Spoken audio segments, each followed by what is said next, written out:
So we got through most of kind of the project for this pet adoption project. One of the things that we didn't get to yesterday, which I want to take a little bit of time to go through, is how to use React Router to kind of deal with the routes. So that's kind of the main topic.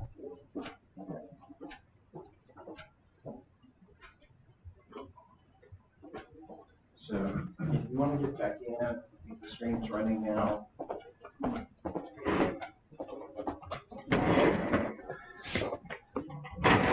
You want to get both your API up and running as well as your front end for this.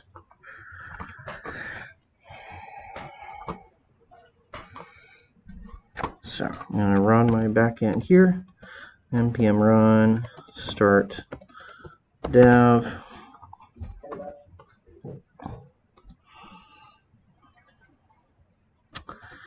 And up here, npm run start.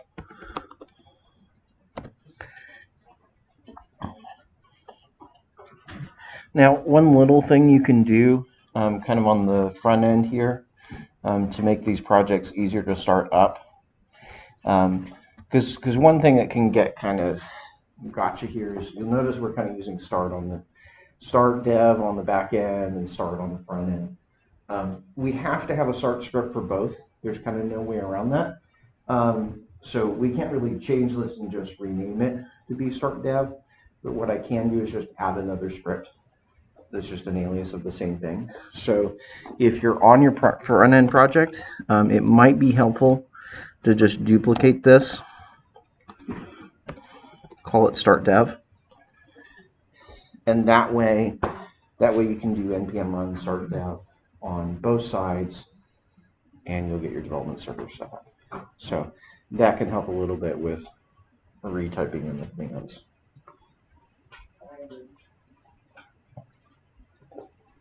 Getting everything running. That way you don't have to remember this one start dev and this one start. They're just both start dev. It's just that you have to always have a start script on both sides. And it just, this one's set up to be like development out of the box versus the back end. It's set start as production of the box. So, all right, cool. So let's talk about React Router. So the way that we have things right now, and let me pull this up in the browser. The main problem that we want to solve today is we've kind of got two pages, but you'll notice kind of as I navigate around and click those links that the URL doesn't actually change, right? The URL is not actually changing. It's just kind of the state of the view and the state of the variables that's changing. So anytime I refresh, it's going to take me back to the login screen, right? Which is really kind of not what I want. I do want these actually to behave as different pages, right? So that means things like I should be able to type in /pat here, localhost 3000 /pat /list, and I would expect that to take me to the pet list, right? And that's helpful, especially if I want to then maybe bookmark that page or other things of that nature, right? If I want to be able to get to a page, or I should be able to type in /register, right, and go to the register screen. But as it stands right now, regardless of what path I type in, it always takes me to the login screen. Does everybody see that? So I want to have those URLs actually do something, right? And I want to actually be able to navigate back and forth with the back button and the forward button and the refresh button and have those things, those features in my browser work, right? So that's the whole reason that the React Router comes in and is trying to solve. Like that's the whole thing we're trying to solve is I put in a URL, it goes to that page. Cool? Okay, so let's look at the things that we need to do to install it. So the actual setup for React Router isn't too bad. I'm going to close a few of these files I have open. The first thing you need to do is install the dependency for it. So the dependency is, I think I need to zoom in a little bit.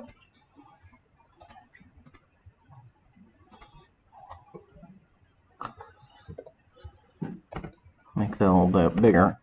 So I need to do npm install react router dash DOM.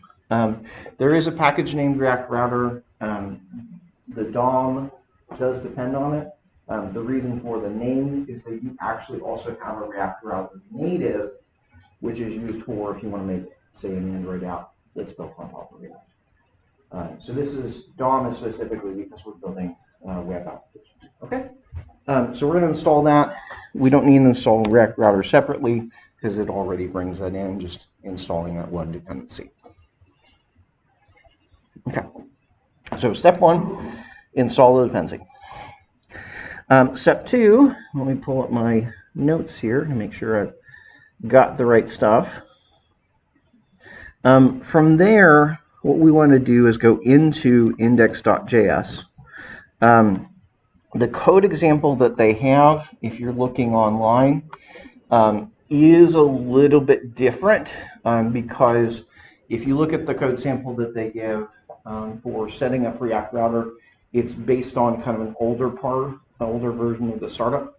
So it doesn't look exactly like ours does. And part of that is it just doesn't have the script mode. The script mode is kind of a new thing. So one of the things we need to know is how to deal with that. So I need to import a component, import, and the component is named browser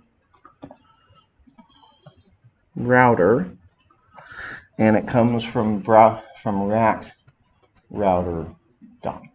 So we need to bring in that component.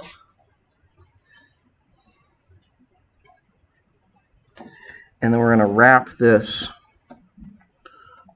application in that component.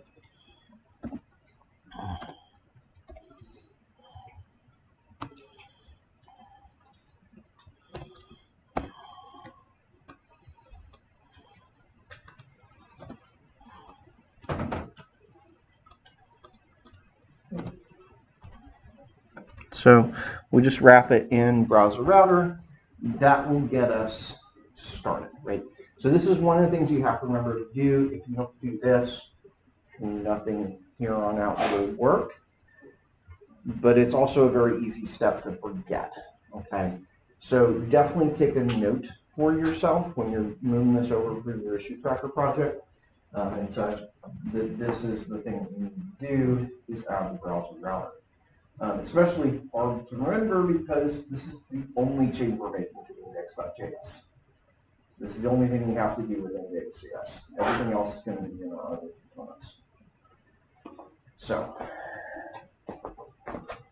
that's step 1. Okay, now that we've got that in place, right, basically what browser router is going to do is it's going to look and watch the URL in your application as it changes, and it's going to feed stuff down to all of our child components and make them work. It's going to set up all the hooks and everything that we need to make this happen. Again, without this, none of the other stuff that I show you will work. Okay, so next thing, we're going to go into the application. So we just made a change in index.js.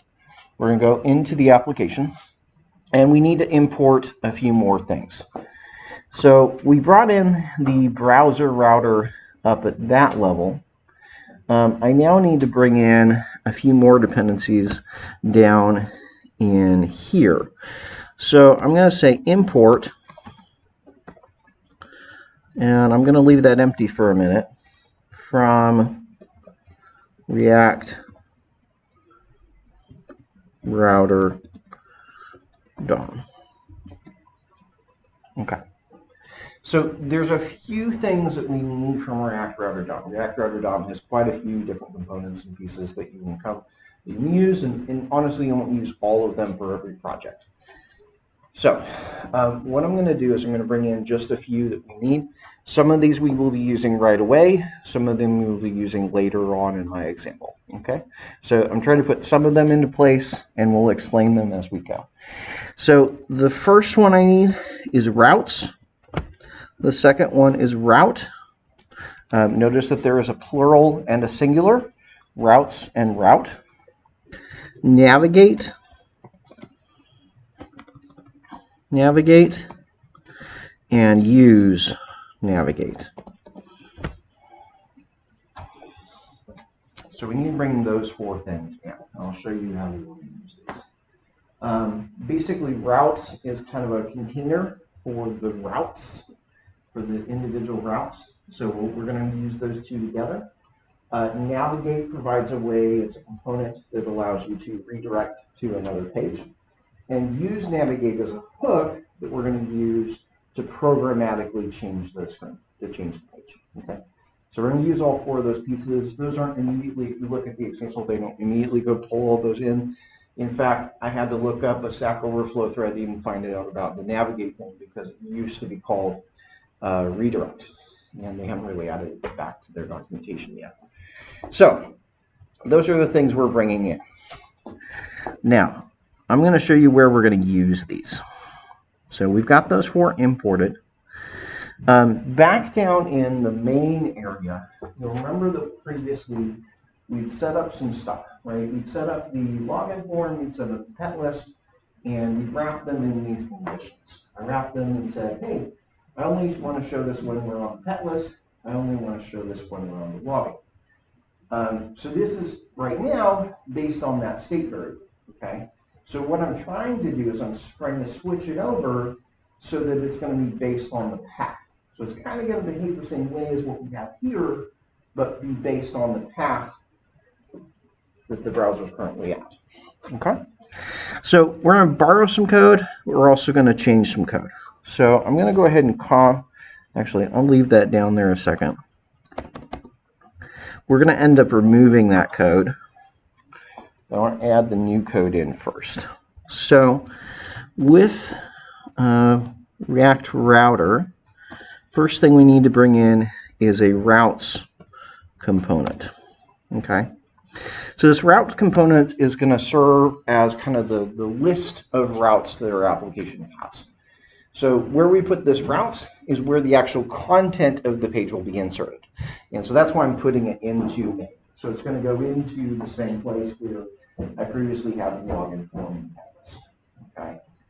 It's going to end up being in the same way. And it should look very similar to kind of what we already did.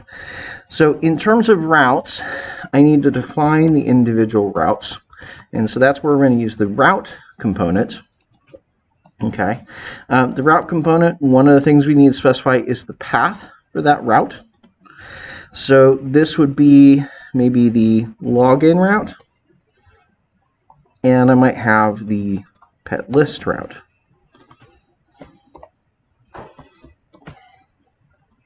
Okay. So that's how I'm going to define that these pages exist.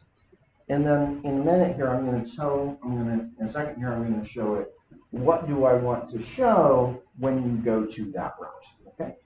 So this is going to be based on actually you type in /login in the browser, you get this component. You type in /pet list in the browser, you get this component. That's the difference. This is based on state. This is based on the actual path. Okay. So the next thing we need to do is we need to set the element attribute here, the element property. Okay. You'll notice I'm setting it to curly braces. Okay. So inside of element, what you do is you put the thing that you want to appear on that page. So here I want on the login route, I want that element to appear. So I'm going to say, hey, here's the element that I want there. And I'm just bringing that in from my code before. Okay. And for the other one, I'm going to do the same thing. Element, push it down.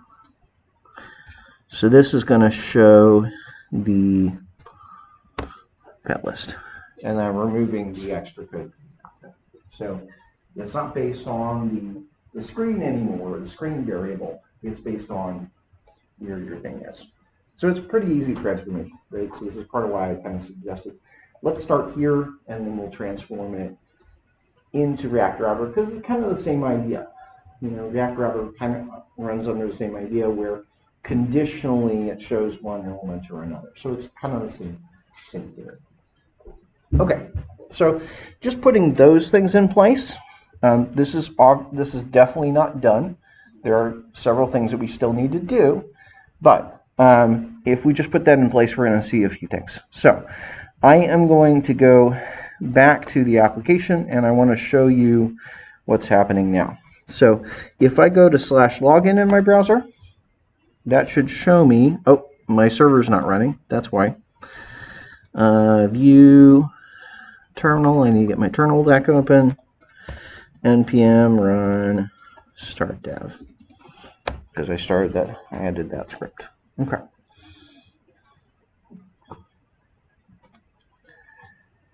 So one thing's going to happen when we initially load it up, it's going to be blank. The reason it's blank is because we haven't defined a home page. So as far as the home route, the root route, we haven't told it what to do. It's not showing anything. But if I go to /login, there's my login page. If I go to /pet list, okay, it's going to show my pet list, right? So I can type in the URL now and go to a page, okay? As I said, there's still some things we need to do. So we still have to work through those things. But you can see that's what we're already getting, right? So the combination of the browser router that we put in index and the route components that we put in app is already getting us this behavior. Everybody good so far? Everybody got those parts? So it's kind of using that route to show or hide your components dynamically. Okay. So the next thing I want to do is let's test one thing. I'm going to go to click on these links, right? There's a problem, right? Notice our links aren't actually working anymore in the nav bar, right? Because remember, those links are changing that screen variable. Well, screen variable doesn't exist, isn't used to render the screen anymore, right? So I need to change that up a little bit. Okay. Now, what I'm going to do before I eliminate the screen variable, because eventually we need to do that, is I'm going to do some refactoring on the nav bar itself. Okay. So right now, these links in the nav bar, they're just anchor tags, and basically the way that they were making the screen switch is because I have this on click that I'm handling. Okay. So I need to replace those with a different element. Okay. So React Router provides two elements. It provides a nav link element as well as a link element. Okay. A nav link is meant for use in your nav bar, and a link is used for other places in your page. And we'll end up using both. Okay. So the nav link, one of the differences there is it automatically applies the active class to the thing that you're on, which is great. It automatically marks it as active, versus a link doesn't do that. So that's part of the difference. So up at the top, I need to import that nav link control or component. Import nav link from React Router DOM. Okay, so I'm going to bring in the nav link components. And then what I need to do is go replace my anchor tags with these nav links. Okay. So I'm going to kind of go through and do that one by one. So first things first, let's start with the first one on our list, which is the login link. I'm going to add nav link here. And that does have a body, kind of like the anchor tag. Inside of there, as usual, you're going to put the text. So this is going to be login. Okay. Now, nav link is a little bit different than your anchor tag. So traditionally, we would put href as where the link goes. With the nav link widget, it's actually called to. So Here we're going to say to, and it links to login. Okay, so that's what we want to say. Hey, this is a link to login. I also need to add, for Bootstrap sake, I need to add a class name here and specify that it should have the navlink style. That's all I need to do to convert it.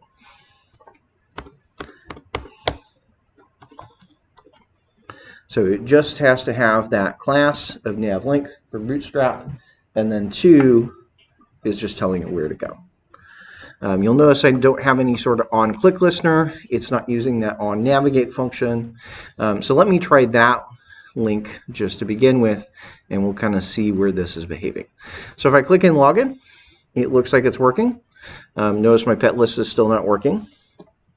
You might have noticed that when I went to there, you saw how it became white, kind of marked it as active. So that's like literally it as far as the conversion goes. Is we just need to go through each of these links, give them class nav link, and say where are they going to. And then React Router deals with the rest from there.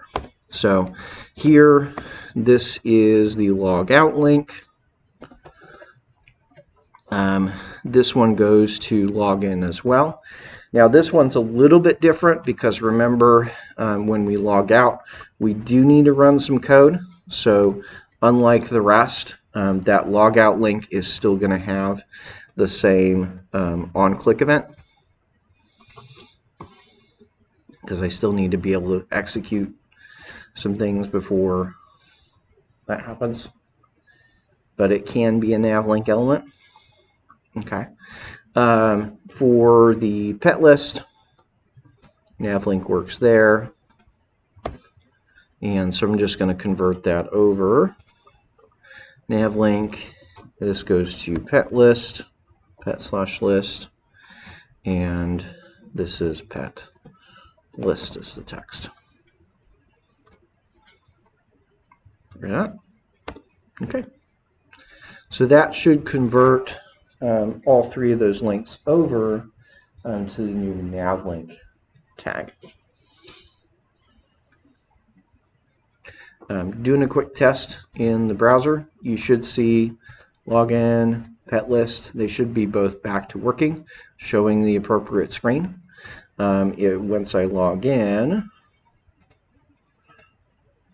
I should be able to click log out. And log out's still going to work in the sense of actually getting you logged out, but you might notice that when I logged out, it doesn't send me back to the login screen anymore. So there's still some stuff I need to do there with logging in and logging out. Questions so far? It's all kind of seemed pretty simple. There's just a few different files you have to hit. Yes. Back to the app. Okay, I'll stick this on one side if I can. There. So the part that was interesting was that. That's the part that really changed.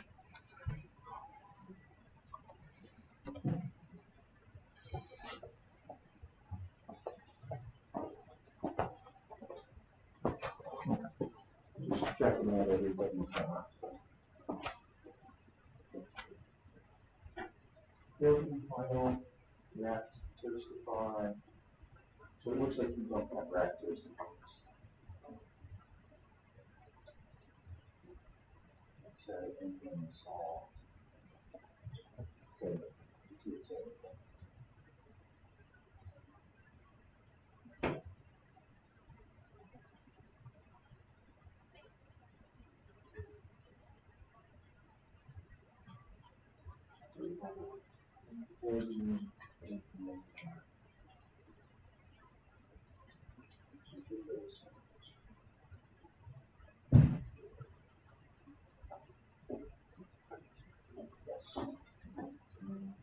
Yep, that's not working.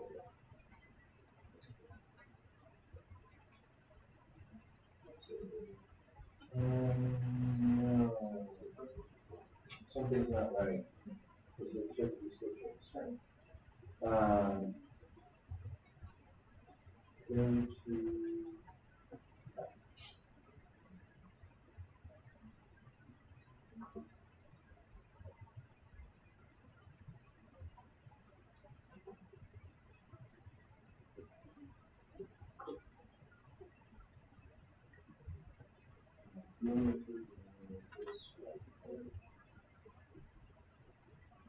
don't see anything wrong there. So I'm just logging through position. So let's you have to hold first.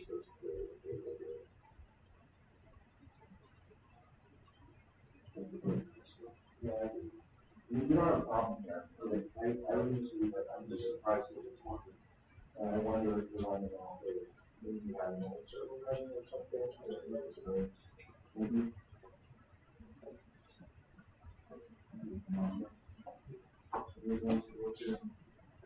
Okay. Now you want.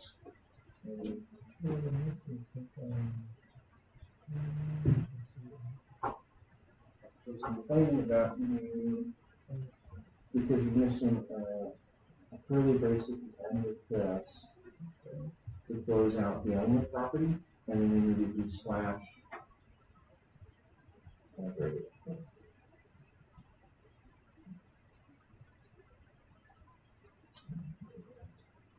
That format. Actually, you need to do the same thing. You're missing those at the end. So the thing is that all of that is inside of the element out. So that's where you have to close it out. So you need curly brace, a slash, and a close it out. Format. And then close it out. So now you can use here. That's kind of how I've done it. You see what's inside. So you need those bits and pictures. Okay.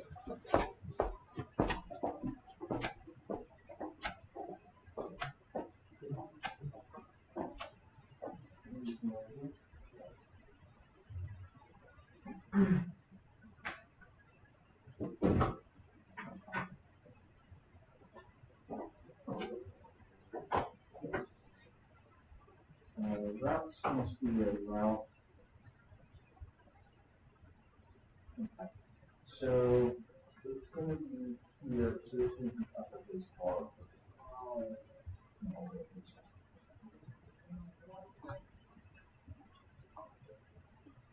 Otherwise, it's thinking it's just like an HTML.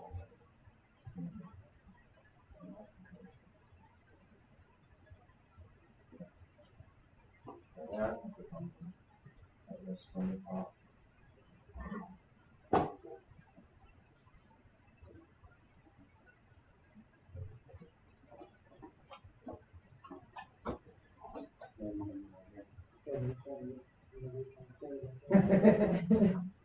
Yeah. There is a way to put a limit on there. We just okay. So that's kind of our starting point. So we've got the navigation bar hooked up. We've got things so that you click on this, switch.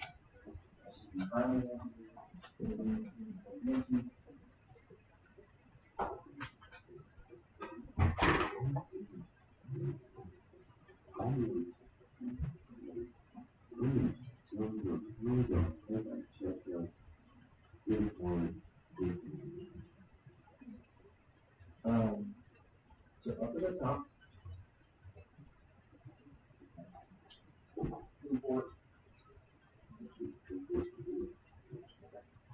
several things. So database, it's going to be routes, navigate, and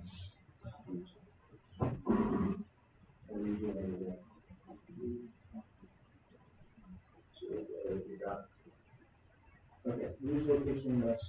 The only use of context router component. Yeah, so the problem is you didn't wrap the app when you wrap it. So the app actually needs to be inside of the browser.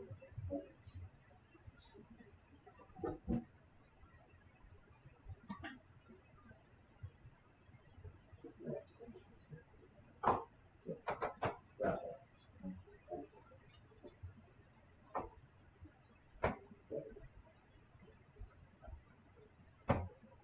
Yeah, casing is really, really important. So slash because it's not auto. Is that other law. That other law.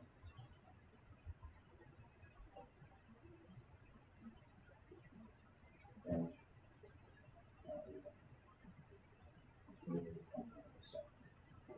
now, the imports that you actually need, facing is really important. So this needs to uppercase routes.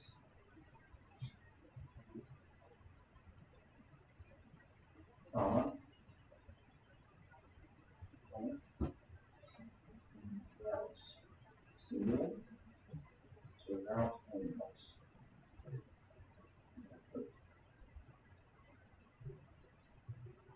And navigate is it. Okay.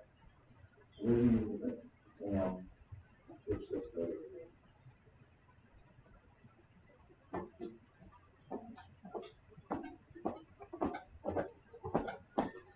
So we've got those two pieces started, right? So we've got kind of the nav bar started. We've got its rendering based on the URL that you typed in.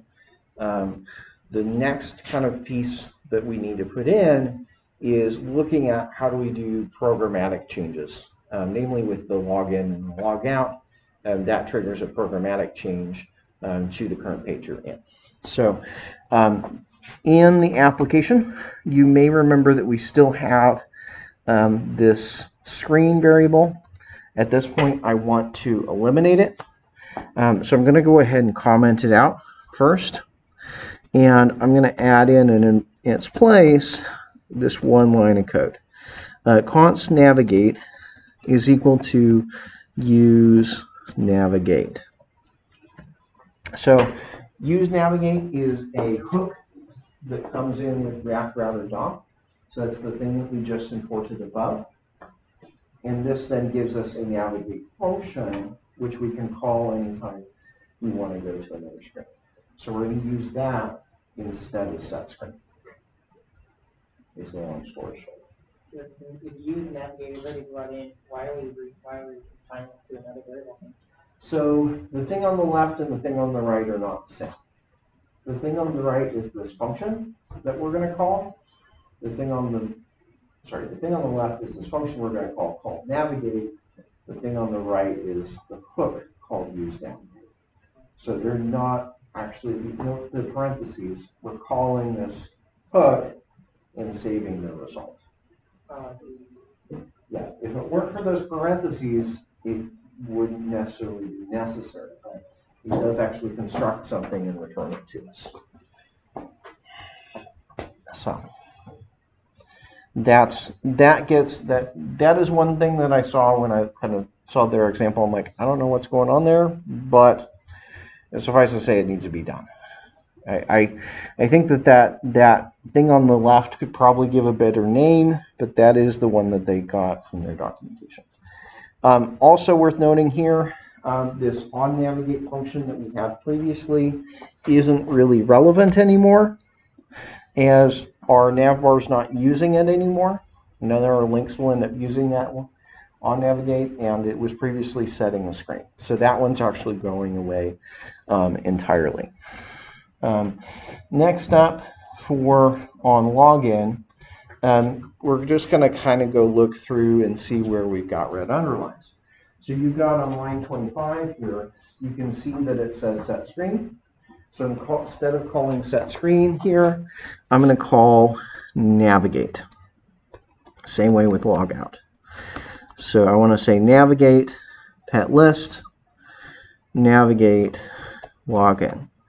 So navigate will go ahead and change the URL in the browser. It will make it look, so the browser will have that new URL.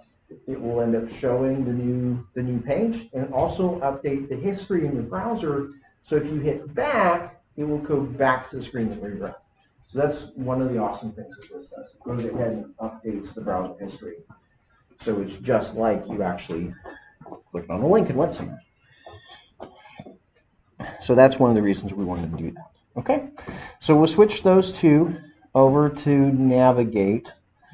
If I scroll down a little bit further, you'll see some references namely on the nav bar that's referring to the screen variable and the on navigate function. Both of those are no more, but we don't need them anymore. So both of those properties I can remove over here. And I can also, as it turns out, also remove them over in the navbar component itself. So really, we're just eliminating two things: the screen variable, the set screen call, and the on navigate function. Where you remove them, the nav component? It was up here, that top line. So you see I'm just taking in auth and on logout because that's all that's left.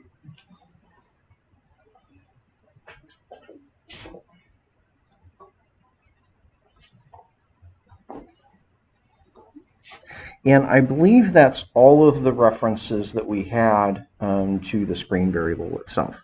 I think if I do a control, let me save all first. Control Shift F, look for screen. Yep, the only references to it are now commented out. So that's good. Cool. So I've eliminated those parts. And so I can test this out, right? So I'm going to go to login. I'm going to go ahead and log in. And if I hit in the browser, it should take me back to login, which it does. Going back to login, I can try to log out. And it should bring me back to the pet list if I hit back in my browser. So I can kind of go forward and back, and all of that works. Cool. So not that big of a change, right? You know, just take the screen variable out and use wrapped router instead, and it kind of, as I said, works based on the same principle that we set up. It's just a little bit cleaner, and it ends up working with everywhere else. All right, so that's the problem solved there. There's two things I want to still look at. We still want to add a link in here just to make sure that you know how to do that, to link to another screen. So I'm going to add a link in here to the register page, and I'm also going to need to set up a few additional routes to handle different things, right? So like we want to deal with the home page because that's blank right now. I want to have a page for, well, what if the page isn't found? And I also want to start looking at, well, what if you have something in the route that might be like the ID of a pet, right? So it might have some parameters in the route. So we're going to look at that too. So first things first, let's do the simple thing and just add a register link here. This is going to be kind of the easy part. So going into the login form, I need to import at the top the link component. Import link from React Router DOM. And so note this is link and not nav link because I'm not using this in the nav bar. And I don't want it to be marked active. So I'm going to take the link and I'm going to put it down here. So we've got a button already to log in. I'm going to put a link right next to it. And so that link will be to /register. And maybe this will say register. So that should give you something a little bit like that, which should take you over to /register. There's still some stuff we need to do to kind of clean it up and make it look better, but that's kind of the quick starting point.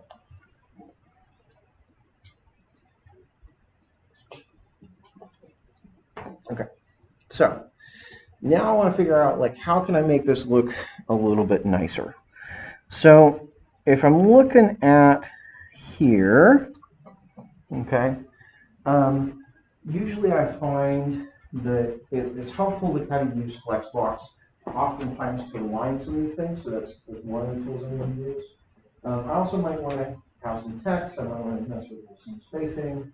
So I'm going to start doing those things. So oftentimes you'll see a label along with this link, and it might say something like, already have an account, question mark, or don't have an account yet, because we're on the login screen. Don't have an account yet, and maybe you change this to be register here, right? So I might want to have some text just to kind of explain why that link is there. Okay. Depending on the size of the screen, it might be okay to just have that all horizontal, or you might want to stack those two elements. I'm going to take the route of stacking the two because that's kind of the harder approach, and you can figure out the easier approach, which is keep them all on one line, if that's what you want to do. So first things first, I'm going to put this into a div because that has the meaning of stacking /div.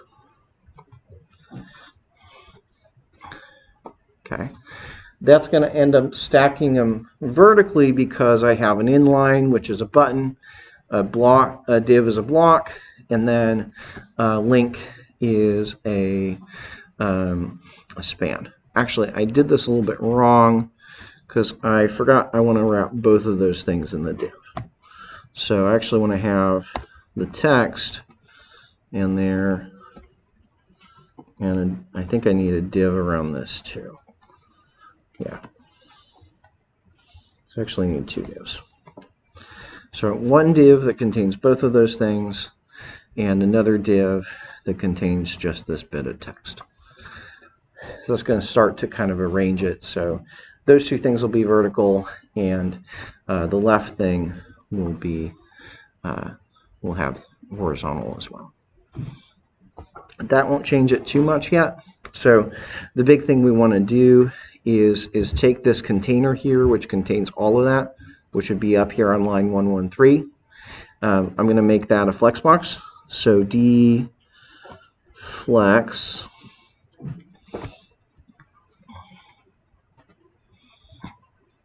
actually half size this so I can keep these things on screen.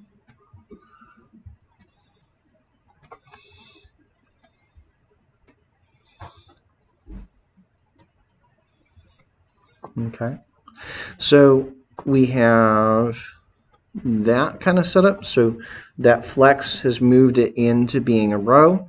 So we've got the button on the left, you can see as one flex item, and then this, because it's a whole flex item, is appearing to the right. I want to add a little spacing between those two elements, and so I'm going to do that just by adding a little bit of margin at the end of the button. So I might say ME3 to just space those two things apart a little bit. Okay. Next thing I might want to do, you'll notice that the login button has become kind of tall. And the reason that it's become tall is because by default with Flexbox, you get the cross alignment becomes stretch. So I need to change that to be centered. So I want to do align items center is one little thing there. That will bring the login button down a little bit, and it'll end up aligning things as well, should it need to be aligned and centered. So that's a pretty good starting point. If I wanted to create a little bit more space there, one thing I could do is just play around with the margin. That would push things over a little bit. If I wanted to play with alignment, I could do it that way too. So for instance, I might try playing with the cross-axis alignment and maybe say justify content between. And that's going to space the white space between those elements, which would, in the end, you see, have the effect of pushing them left and right because there's only two elements. if I wanted to go back and maybe have that text, that center section maybe in the middle, I just need something to be over on the right so that there's 3 elements instead of 2. So if I combine that with, say, putting another div over here, and I don't know that that div needs to have any content, that would kind of space that in. So it really kind of depends on what you want to do. There's a bunch of knobs, obviously, you can play around with there, depending on the layout you're trying to achieve. I think I'm going to go back to just having it be left aligned, though, personally, for my own preference. I would say I probably just want it that way. So that's kind of a quick way to kind of tweak the layout. A lot of it's just kind of playing around with Flexbox and a little bit of margin as well. Cool. Questions on that? So that's kind of the easy part, just making it look good. Next thing. So one of the things that we have happening right now is, remember when we start the app up and I go to the home page, this is what I'm seeing, right? So if your user comes to your website right now, that's the first thing that they see, is this blank screen. We don't want that to happen, right? We really don't want that to be their first experience of your website, is to see a blank screen. So what we can do is we can go back to the application, and remember that we set up some routes. So right now I've only defined a route for /login and a route for pet list, and anything else is just going to be this white screen. So what I want to do, first of all, is to define another route. I'm going to define this one first with a path of just a single slash, because that's where your user starts. And I might say, well, the element we want to show there, just for starting, I might say, let's just render a div.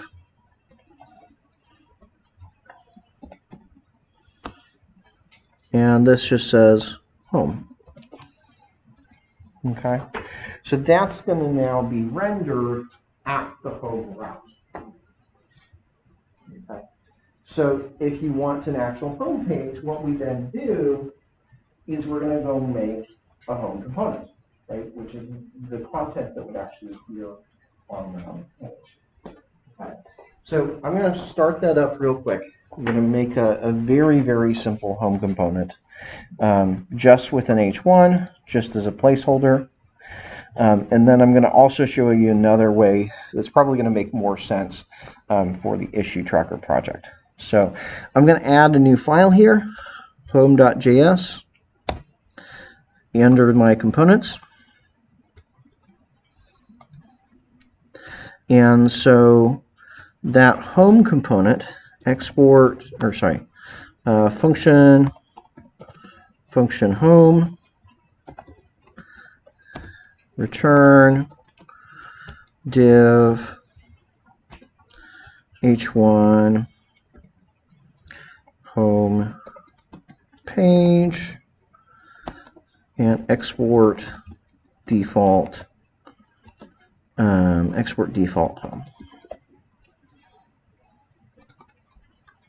So I can use that component over here. I want to have that as home slash, and just remember, in order to bring a component in, you have to import it. So I do have to go back up to the top to import that component. So maybe I'll put it at the end here, import home from /components /home.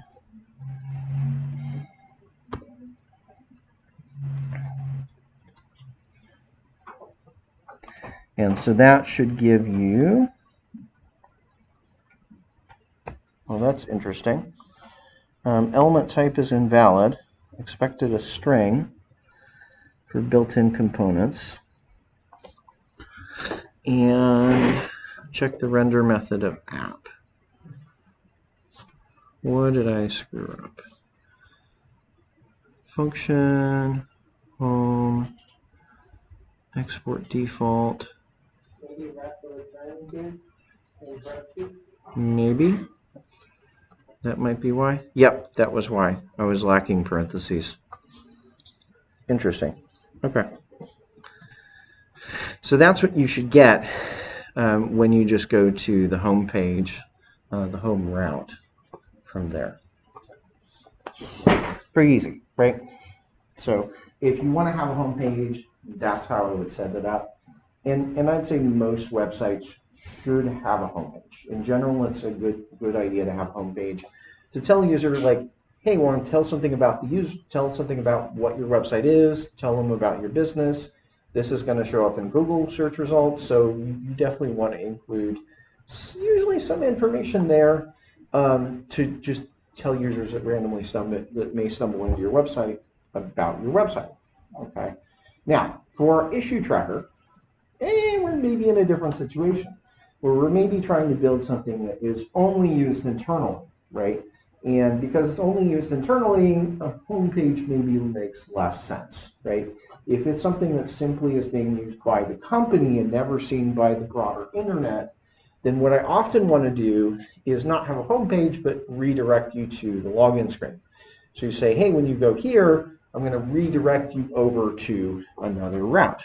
Okay, so the way that we redirect the user is we just use this navigate component that we brought in previously, and I just say navigate to where we want to set the user. So that's going to say when you go to the homepage route, just go ahead and send you over to the login route instead. If you wanted to do that after they've already reached the page, What do you mean? you take them to the home page, then tell them that we're rewriting them to the login page. That's what you can still do, or is it totally different approach? So this way they actually never see the home page. Okay. If you wanted them to have that option, well, we would implement a home page and then give them like a login button on the home page. But this is going to make it look like there is no home page. So when I pull this up, if I type into the browser just to try to go to the home page, localhost 3000, hit enter, it's going to immediately change the URL over to login.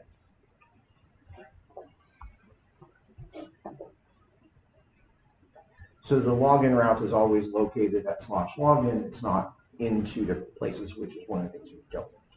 You don't want the login route to both be the home page and the login route. You just want it to be the login page. Cool? Makes sense? Pretty easy.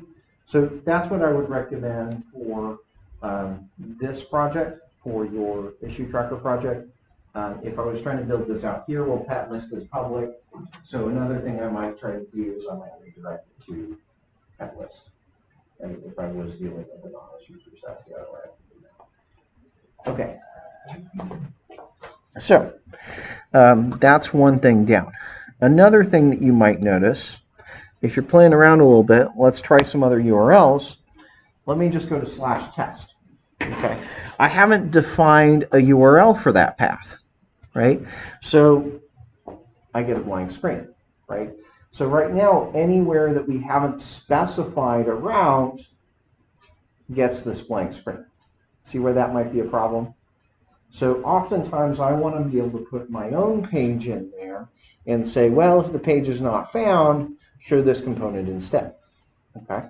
So what I'm going to do is I'm going to add another component, and I'm going to call this maybe the not found component.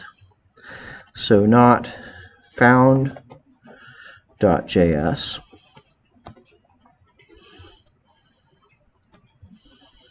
And so this is going to represent basically my 404 page. So function not found, and this should be beep, return parentheses div and an h1 page not found export default not found.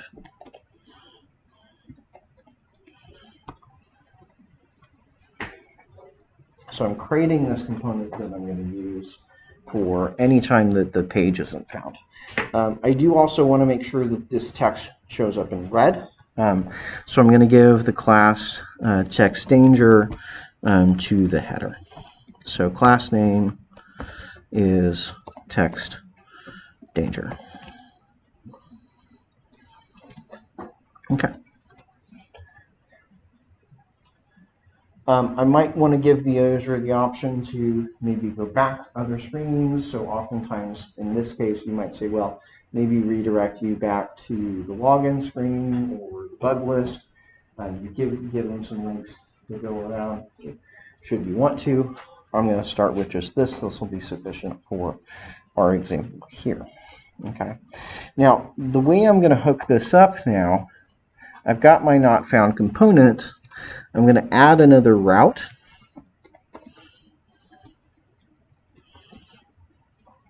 With a specific path. So I'm going to say this is path star. This is called the wildcard route. And this says anything that doesn't match any of the previous routes is going to be handled by this route. So anything that we haven't handled otherwise doesn't have a page. We're going to go here, and we're going to say that is the element not found.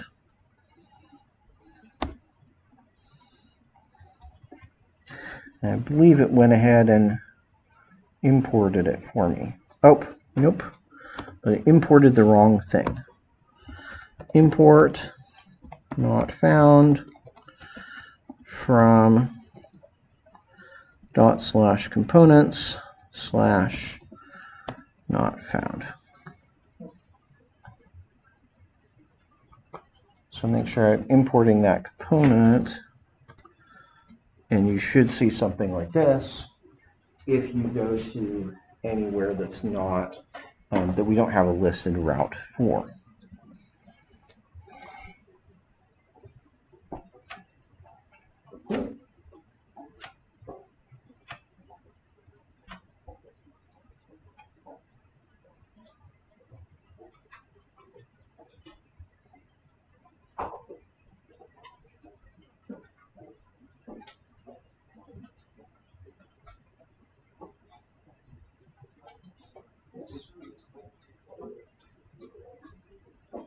Yeah.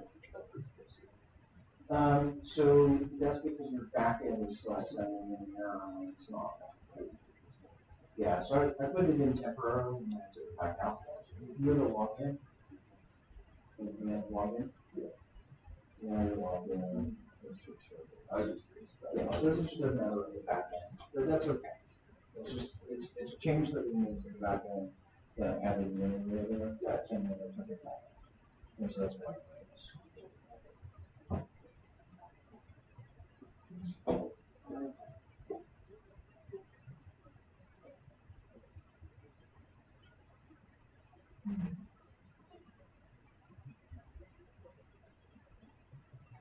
Yes.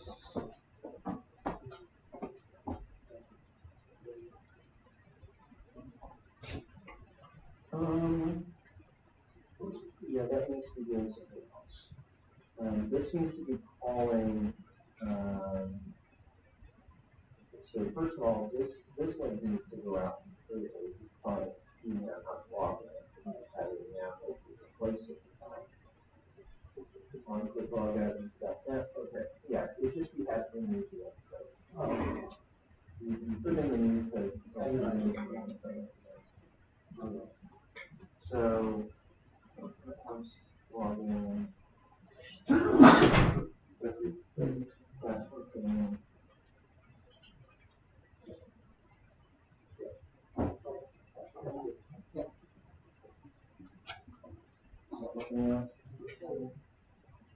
So try to type in something now.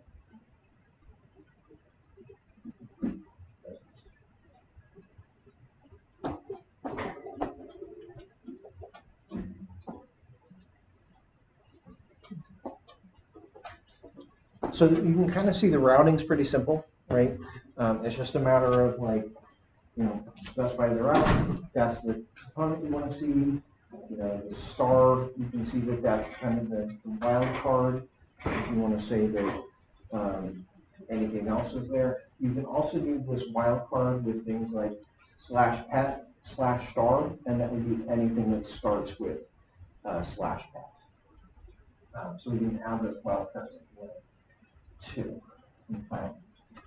So another route I want to add is a route where I can look at a specific pet, right?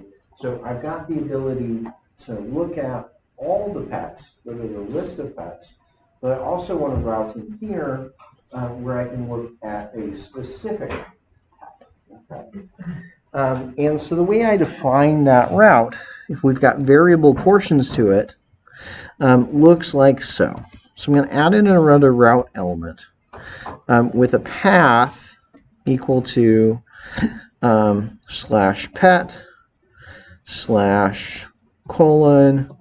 / pet ID. And this should actually kind of start looking very familiar. It's actually very similar to how Express does it, where I can have a parameter in the path. Okay. Now, how we read the parameter is a little bit different, so I do need to show you how we do that. But defining the route is kind of should be a very familiar syntax. And the same way that we do it back. It's worth noting that none of these we specified a method, because all of these are get routes. We actually don't need to find any post or put or delete routes. The method for all of these routes will be get. Okay. Because all the other things, all the other methods that we're using, we're actually sending those off to the backend, right? So there's actually no posts happening for the front end side of this. All the posts are going to the backend API. So we don't really need to define routing for those. Cool. Any question? So all of these are only get. Yeah, we're presuming these are get because all of the other methods, post and put and delete, those aren't being handled by the front end. They're all going to go back to the API. So all I need to be able to deal with on the front end is just get requests. Okay. So everything else goes to the back end. Okay, so let's define that component. Okay, so we're going to add another component in here, and it's good to ask what that component should be. Okay, now you can really, just so I can be clear, there's a bunch of different names that people use, okay, to represent what that component might be there, okay. So obviously it needs to start with pet, right, because we want to say what kind of thing am I showing, okay, or if it's a bug, it would start with bug. If it's a user, it would start with user. A few common names that we might see here, you might say pet viewer, okay. Expectation is this is a page to view a single thing, right? To view a single pet. So it might be bug viewer, user viewer, etc. Other names you might see is pet details, is what people call that sometimes, okay? To see the details of the pet. So like the thing in the list might be the summary of the pet, but you click and it expands and becomes the details, okay? So those are another common name you see there. You might also see even what I'm asking you to do for the issue tracker. We say, hey, we have the editor, right? That is the editor page. And so this, we've got editor, we've got viewer. This would be both pet viewer and pet details kind of come with that expectation that it is a read-only representation, whereas pet editor would be like an editable version of that representation. Does that make sense? So we could call it either, and oftentimes a lot of websites will have both. You might have a read-only version of it, and as well as a editable version of it, because oftentimes maybe the person who's coming to the pet agency, the adoption agency, they might have a read-only view, your customers might have a read-only view versus the admins might go into the editor. Okay. Now, I'm going to just call this the editor for sake of simplicity, and because what we're doing with the bug list is both of these we really just need an editor. So I'm just going to make an editor and not a pet viewer plus pet editor. I'm just going to make an editor, and that will be sufficient for our purposes. But it's worth noting that sometimes you will have both. So I'm going to just say this goes directly to pet editor.js. All right, I need to pull up my example stuff on the other screen.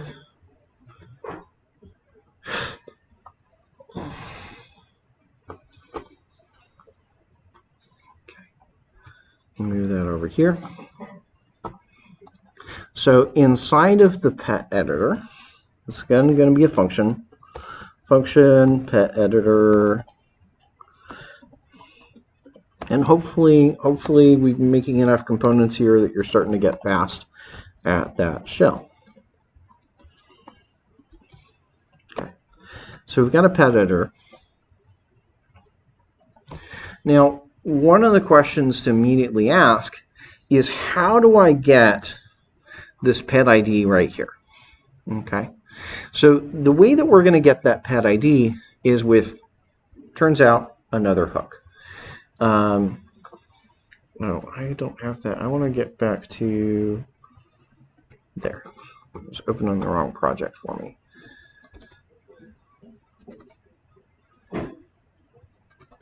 So up top, I want to import from React router DOM.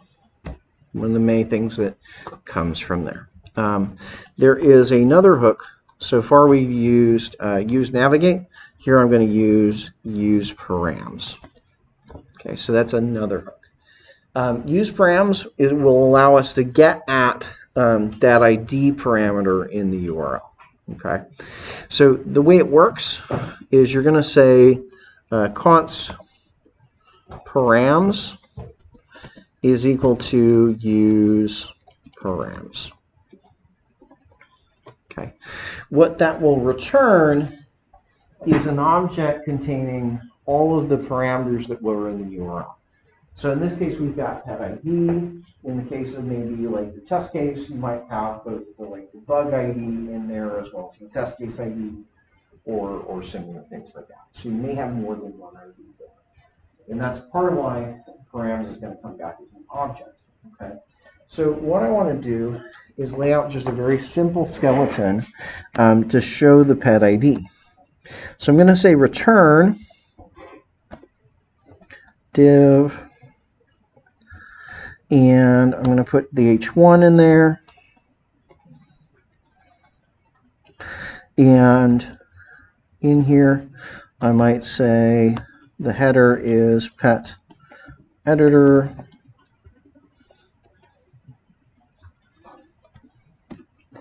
and I might want to put in the pet or params dot pet ID. Okay.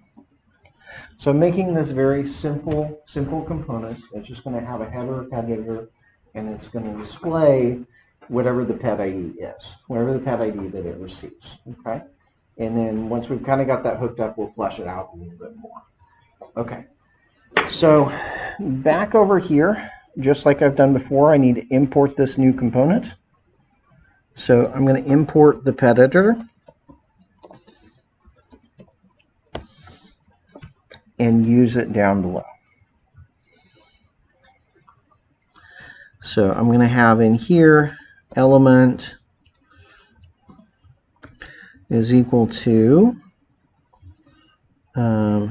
pet editor slash there.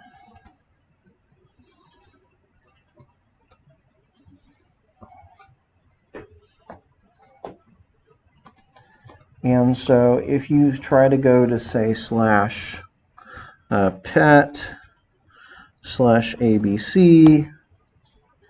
You should see it appear here with the second part of that URL that you typed in.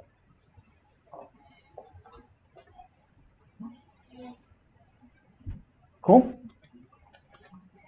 So that's the starting point. That's how I get a URL that has a variable value in it. Yes. So how does it know when you type in list Uh-huh. that it's not trying to access the Which is a good question, right? How does it know? So it's actually changed over time. From my reading of it, it used to be that the order was the most important thing, and it kind of worked the same way as with Express, where you had order of it. As I understand it now, they're ranking things, and so basically the ones that have fixed values there take over for ones that have variable values. So it just says, okay, well, there's one named exactly, one's exactly list here. We'll use that first, and that'll take precedence over putting list into this one, right? And another route I might want to put in here is maybe like a /pet new route as well, for the kind of the, and it would work in the same token. But yeah, it just ranks them. It says anything that's got static takes a higher precedence, is ranked higher over something that is got a variable in it. So as I understand it today, it actually doesn't matter what order it is, because it kind of reorders them.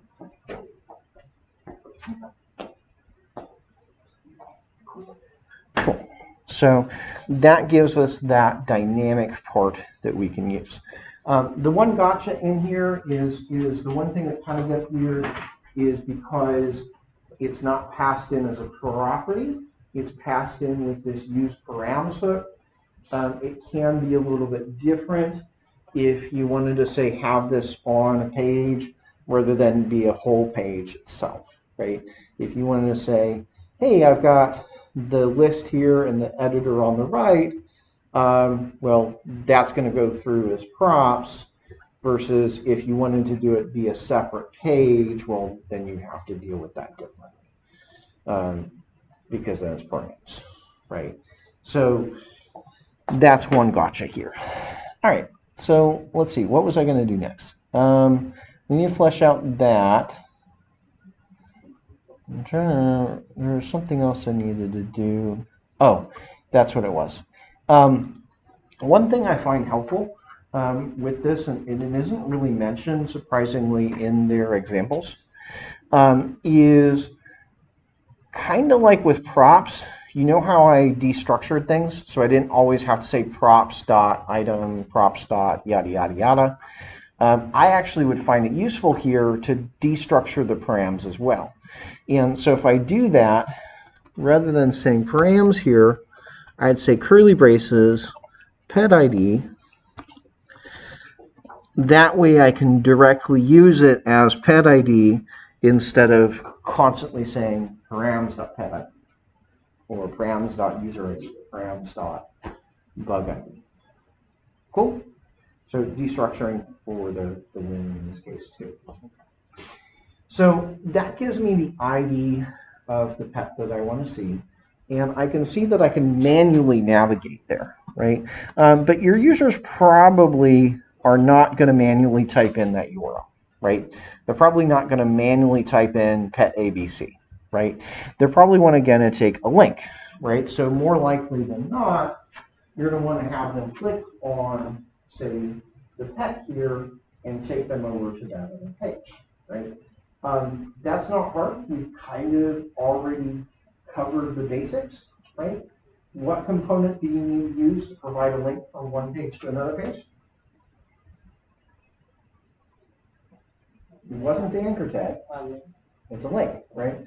So all I need to do is make the headers here into links. Okay, so I'm going to go into the pet list item. Boop. Pull that up. And I'm going to say up here, so we've got the header. It is worth noting the way I layer things is important, but let me do the import first. So I'm going to import the link component from React Router DOM. Okay. There's one rule that a lot of people miss. Anchor tags, the link still generates an anchor tag. Anchor tags are inline elements. Okay, anchor tags are inline elements. Header tags like h2 and divs are block elements, right? There is a rule in HTML that inline elements are never allowed to contain inline elements are never allowed to contain blocks. Okay, so blocks contain other blocks or other spans, other inlines, but you can't have a block inside of a span. And so that means semantically, I can't do this, right? Semantically, I can't put an anchor tag around the H2. The browser will still try to render it if you do, but it's not semantically correct, and you'll have some issues with the CSS because it's not technically valid. Okay? So anytime we're including a link, you do have to be careful about how you layer things. You have to make sure that everything that's inside of that link is strictly inline elements. Strictly inline elements. So the anchor tag does have to go inside of the H2 rather than around it. Okay, that's one little gotcha. So that means when I put the link in, that is where I will place it. So move things down a little bit just to give myself some space. Bring in link.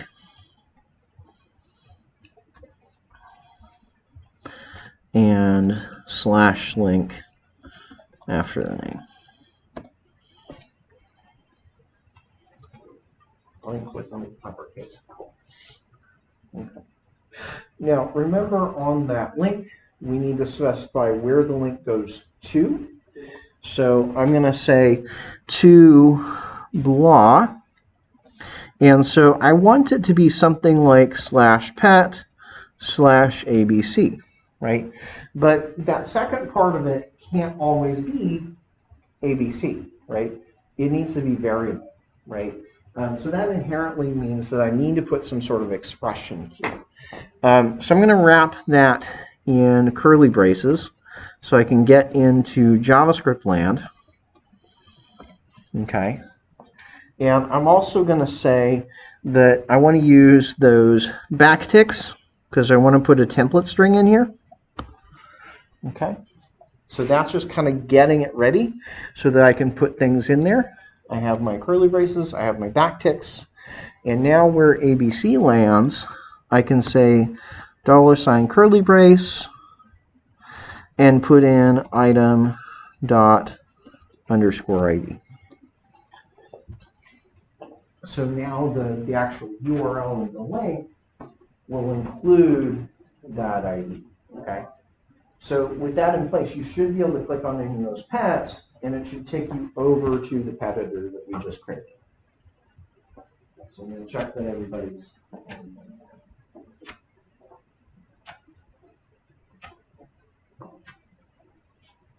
Here's the problem. So that would to me indicate that the right underscore ID is under the bottom.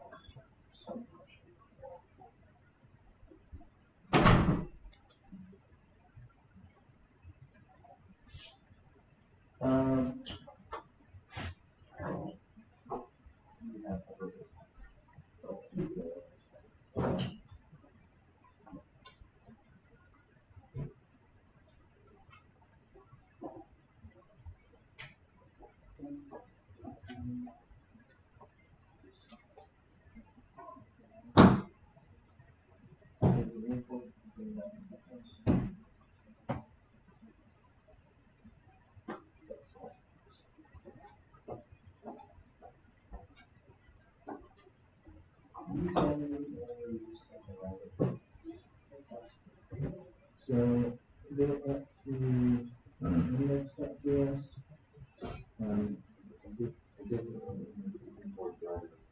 So you need to import something in here to make this work. So you import databases like browser router.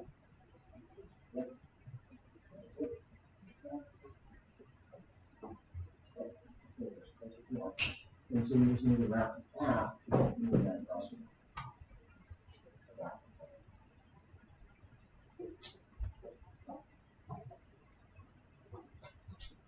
So you go over here.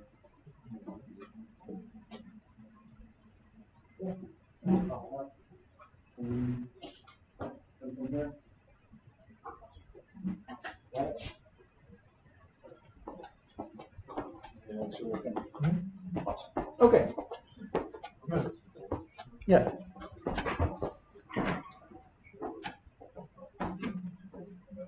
Okay. That's because your routes are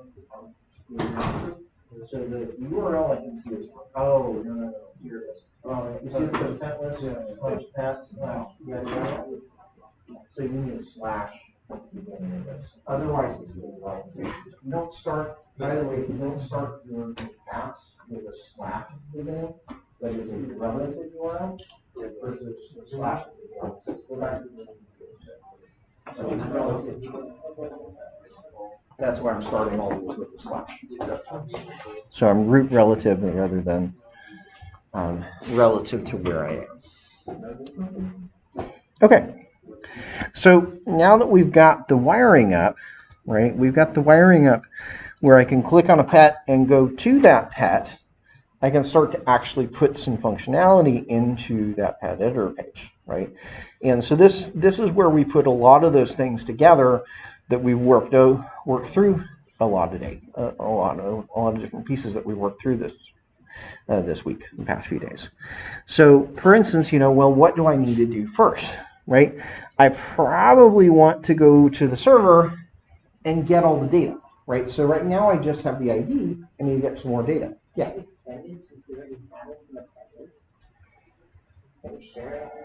So that's a good question. Could I share it because I already have it in the pet list? No. So at least not with the tools and technologies that we've built in so far, or thus far. I can't. So the reason I can't do that is because I don't actually know how the user got to this route.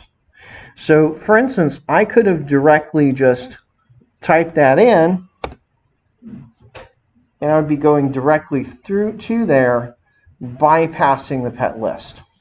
Okay, so it's possible that the pet list actually never loaded, especially if I've saved this to a bookmark or something like that. I might be directly coming to this link. Okay, so that's not guaranteed. The next thing is it's kind of a matter of the nesting of things, right? So if I go back to here, right, who owns the list of pets? Well, it's the pet list component, right? App actually doesn't own the list of pets, okay? If the app did have, maybe if it had the list of pets, it could pass that down, right? But it can't pass that down because pet list and pet editor are siblings, right? They're not parents and child. So we can only pass things directly up and down with React. We can't pass things sideways. Does that make sense? That's one core understanding of React is I can't pass data to siblings. It always has to go up the tree or down the tree. Okay? So I can't do it because they're siblings. If I did take the pet list and move it up to the application, maybe I could. Okay? Now the problem with that is then when do I load the pet list? If I have it in the pet list, well, obviously I load it when you show the list of pets. But if I move it up into the application, I either have to say, well, I'm just going to go ahead and load the list of pets immediately when you log in before you even go look at it, or when the application loads, which could slow things down and also means you really have no way to provide feedback as that's happening. right? You want to usually delay things until they're needed, okay? So that's part of the issue, right? Is I also don't necessarily want the application to hold it, because then I have to load it early and I also have to keep it around longer, right?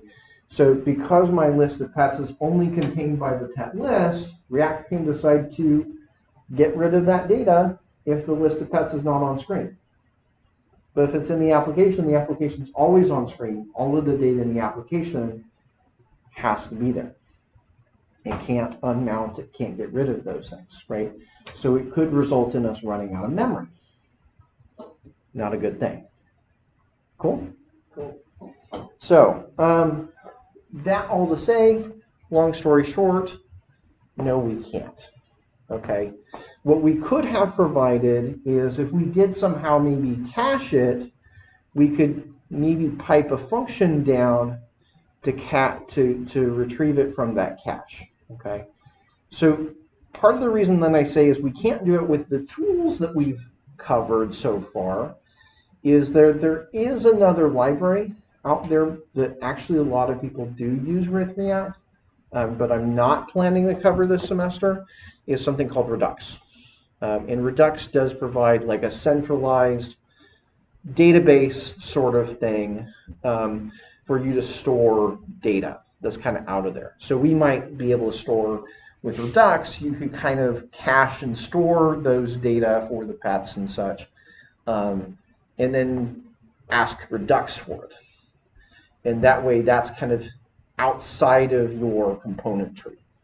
So it's like you're fetching it from a database kind of thing. And so we could do it with that store method. Does that make sense?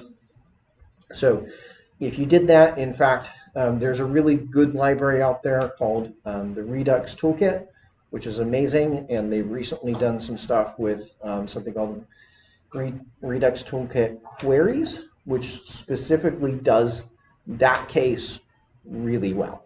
That does really well about having the data just pulled once, and then you can cache it, and it kind of deals with the caching for you. So if you do want to go down that route, that's the place I would recommend looking at, is Redux Toolkit and reading up on that. Okay?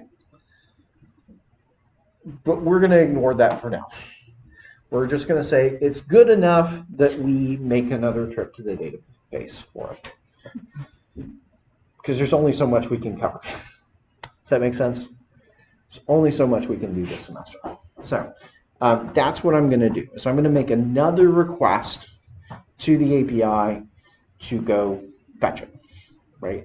And later, if you wanted to add Redux, you could modify that to go use Redux to fetch it. Okay? All right. So I'm going to bring in Axios. So import Axios from Axios.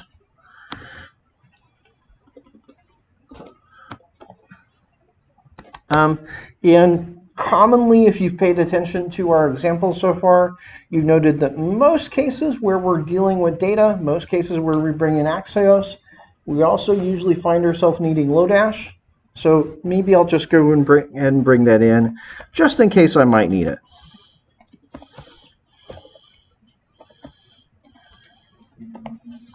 Because it oftentimes happens that we need both of those things at the same time. Okay? So, one of the things I want to do, and one of the things we talked about yesterday as well, is I want to wait to load that. I can't necessarily immediately load that data when the component comes on screen. Okay?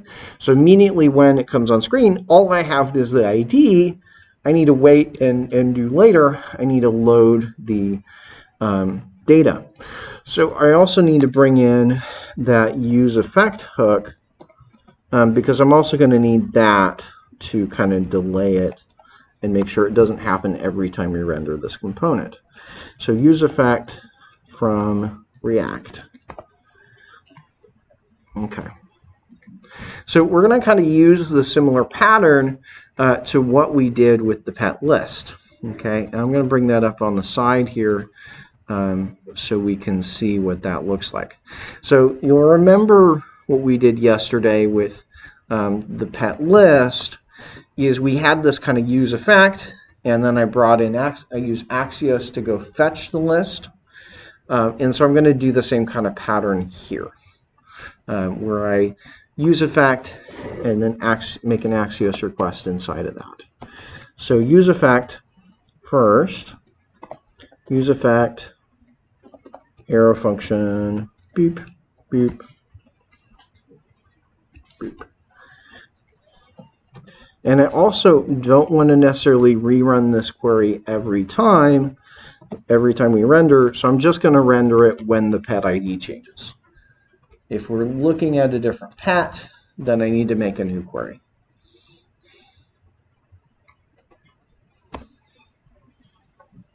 Okay.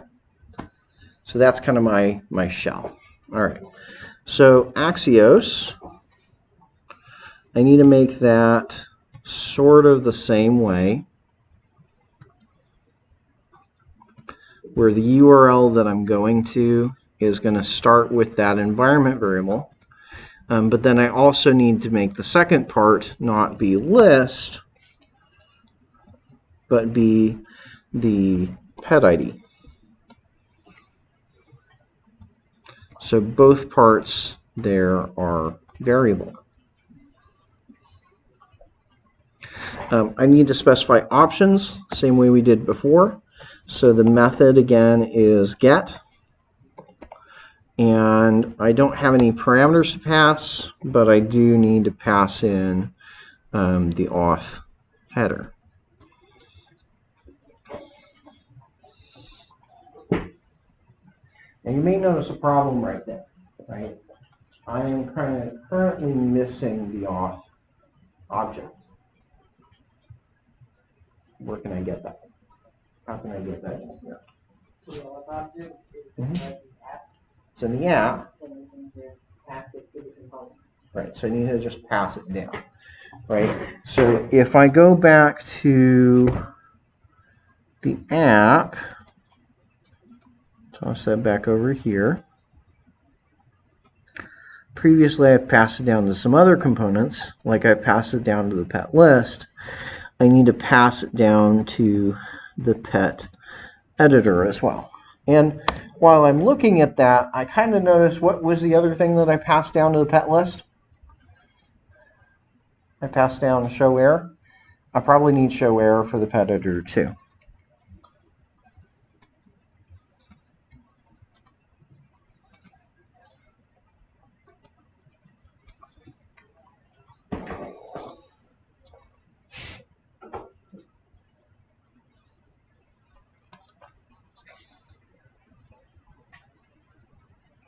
So I can pass down auth and show error, and then receive them over here.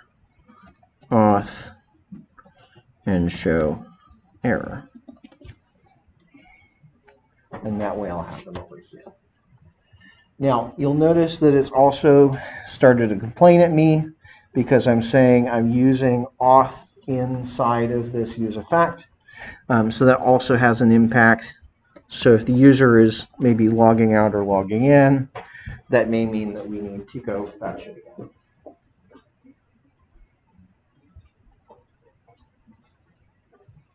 So those are some things there. Okay? So that's kind of our starting point. Do you remember what we need to do next? From kind of what we did yesterday with the GET request. So after Axios, there's two more functions we have to append. Yeah, we have to append. Somebody else. What were those methods? What were those other things we had to? How do I respond to when we get the response back? Dot then, right? Dot then triggers when? What fires the dot then event? It's when the response comes back successfully, right? And then I also have to deal with when things go wrong. which is the dot catch, right? So I need to add in both of those. So I'm going to say dot then res console dot log res dot data and dot catch error console dot log or console dot error and log out that error.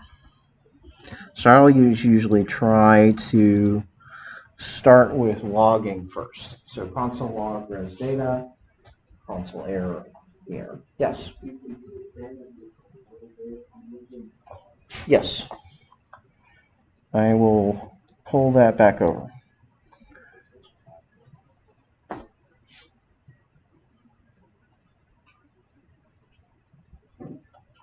So in a lot of ways, getting a single pet it should be very similar to getting an array of pets. Okay. It's the same kind of basic starting point. Okay. Now, I need some way to store the pet data once it comes back. I haven't added that, right? So you'll notice in here I have no way of storing the pet data once we get it. So I need to add a place to do that. So you remember where we stored the pet list when we got it back yesterday? How did we store the items?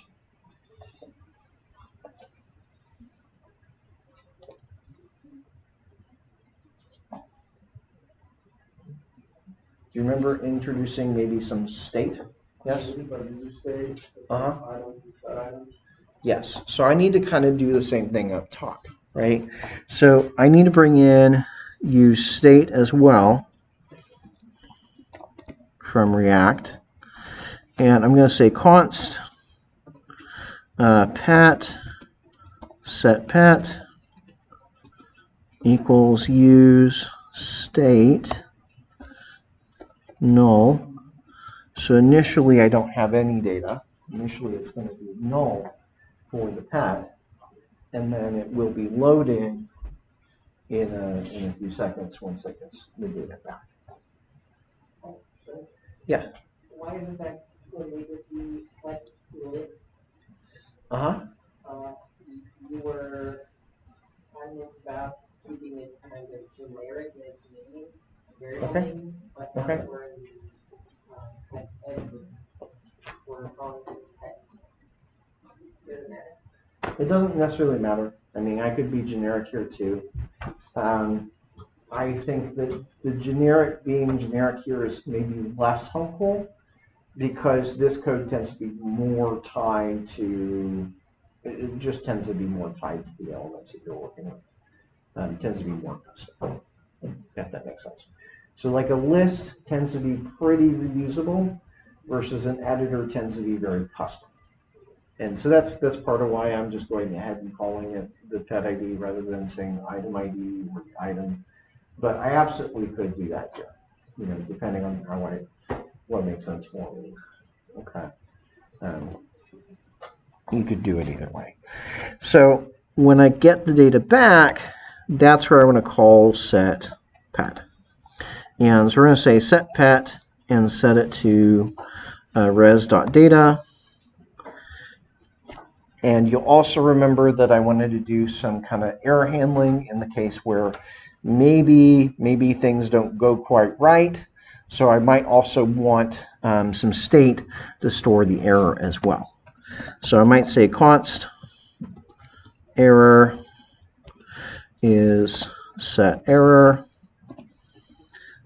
equals use state and start that out as empty string. And so in this case, I might say error is error.message. And I may also want to call show error to display that message as well as a toast. So I have some way to show it in UI as well as some way to show it. Okay?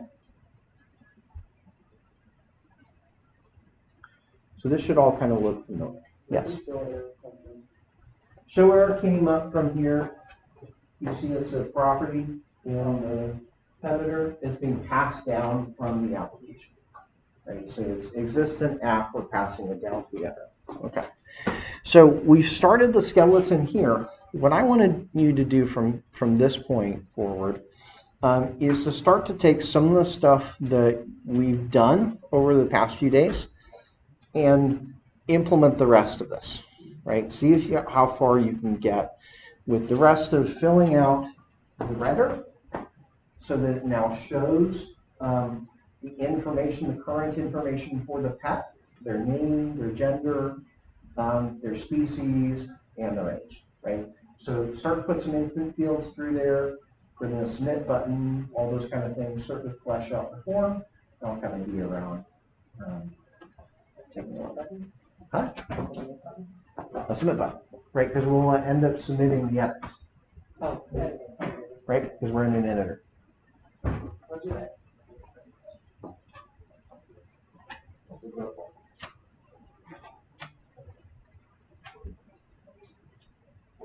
Got a shout.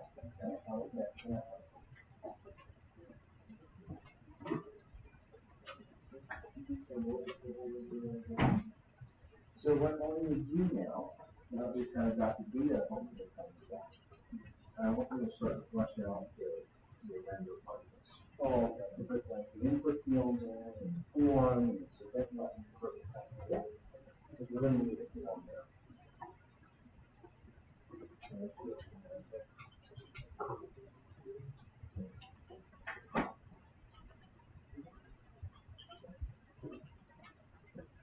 You can try that. Go back and put it in. Set that in and see what happens. You can put it underneath too.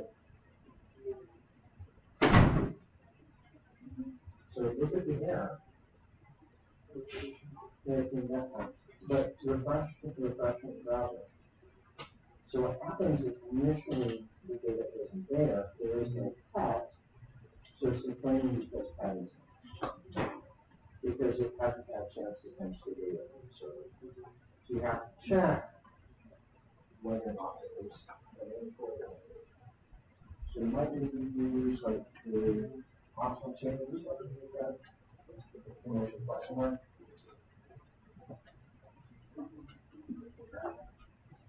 Or you might want to say only show those fields when there is.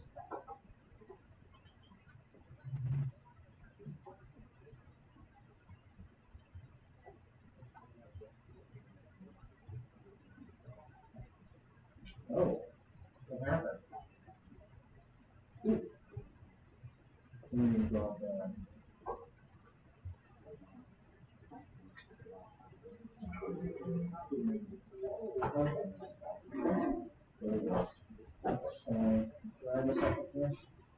So, let's say you just change one of the plots.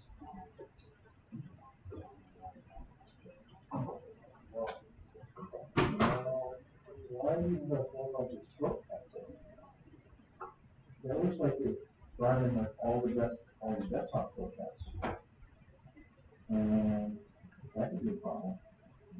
But it looks like you don't have the package like this on. So that would be part of what's going on. So what I want to do is where's your thing? And where's your you got your commit history, right? Okay. And so one of these. Okay, so package.json and package.walk that is up on the so and you have one thing that becomes first. Probably the one thing that you would have. Okay. So really all you probably need to do is undo that one. Okay. I'm going to go ahead and push that out.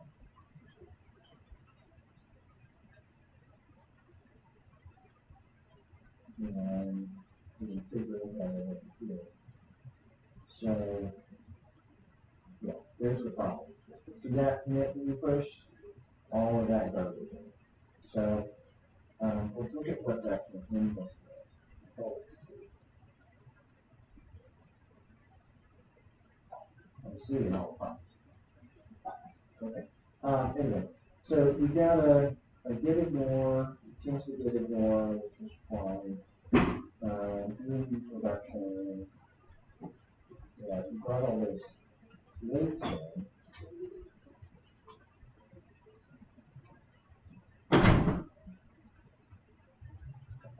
So here's what we're going to do.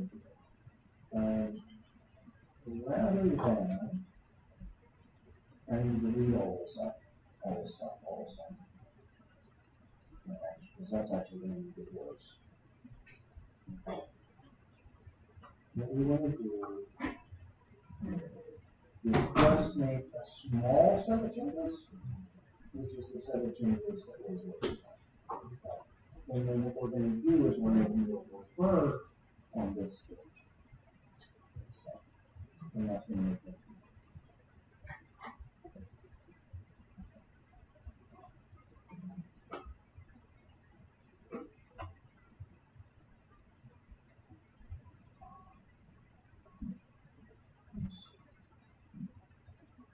Okay. So the changes we have are app.js and the header. Okay.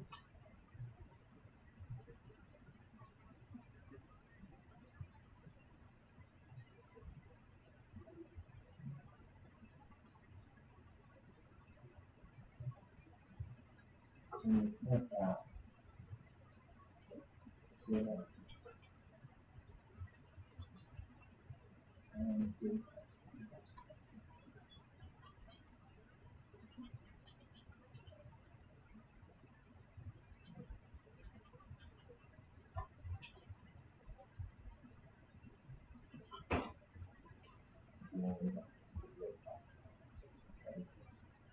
okay.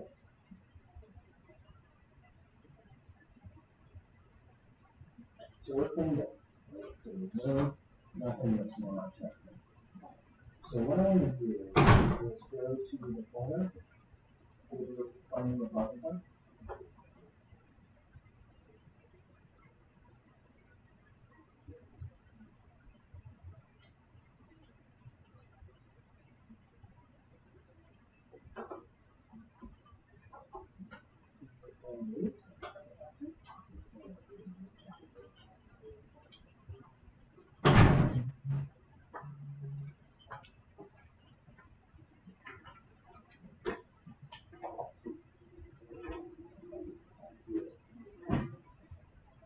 so let's see this.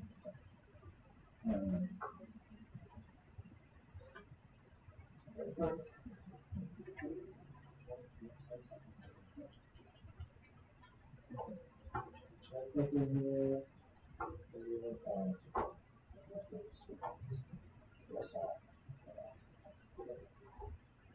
So we click this. Okay. So here we're in your repository, right?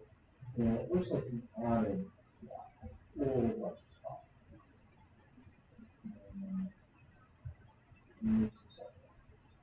So what we want to do,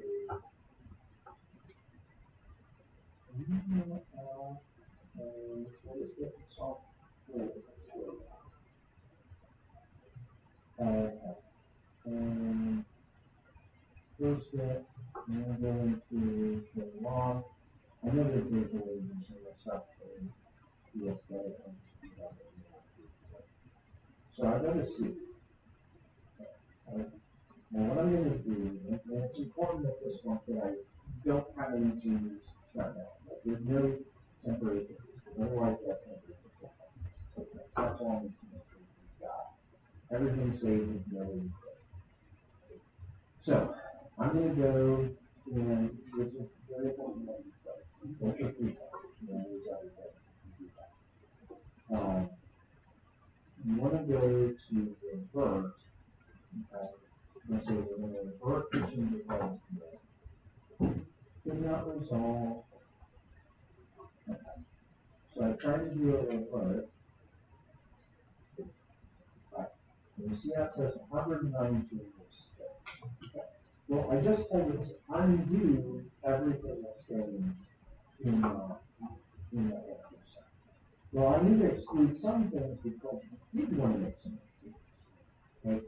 So what we want to then go through is we say undo everything, and then I'm going to choose what to do with these files. Okay. So here we've got kind of two incoming changes, we've got a conflict because undoing that and changing that between kind of the off. So I'm going to actually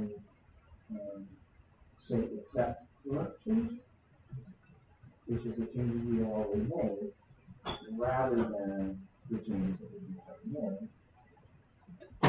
If that's in one area that's like in the conflict, I'm going to save that. This one, we want to use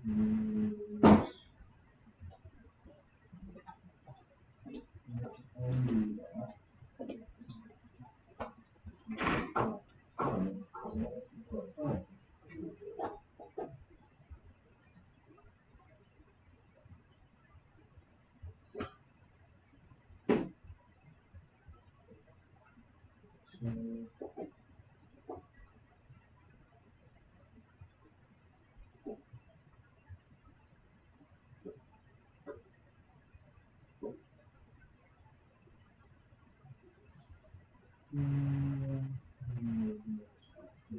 I'm not sure what this is.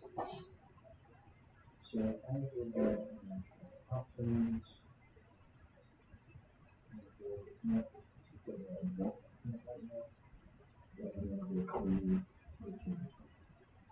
So I want to work the deletion of that, work the deletion of that. Those things you do want to know, so I'm going to go. So usually it's easier if you make a big change like that. You say, work, you will work the whole change that, and we'll keep the things that we want. Well, what were the big changes?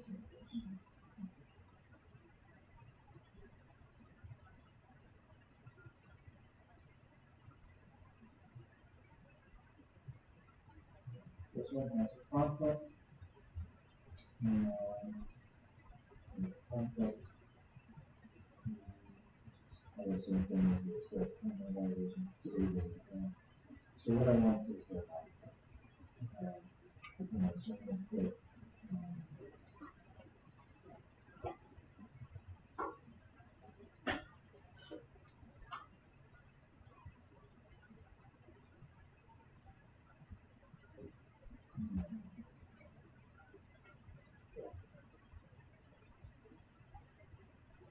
this result and y to the column y.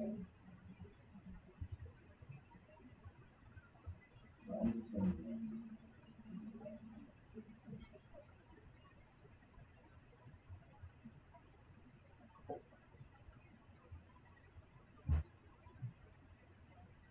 to save that.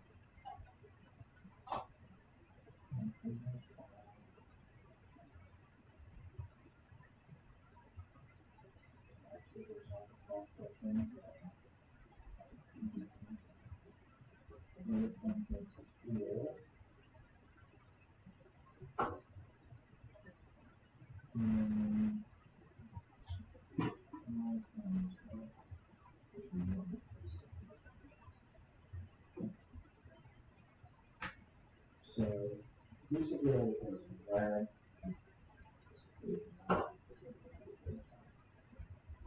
and then change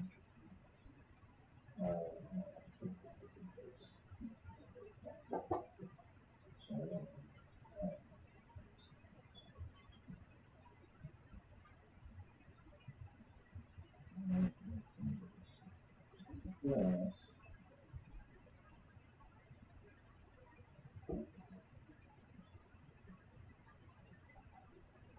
So all of these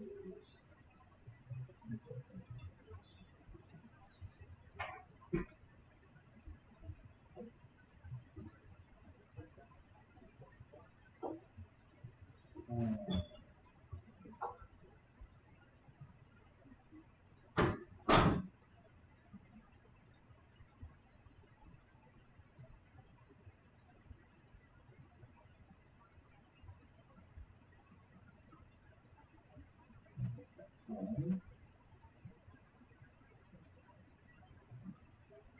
Yep, so they're just going to do those things. So,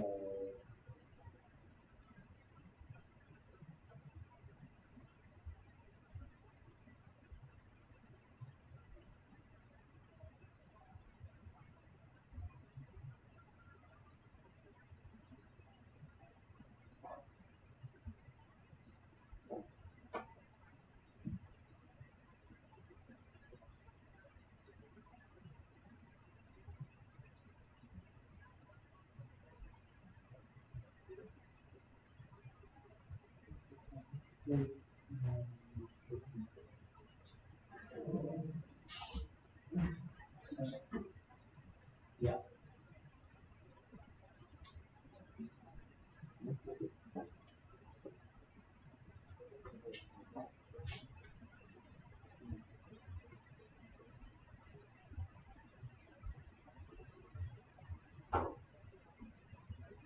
So, what are you trying to now?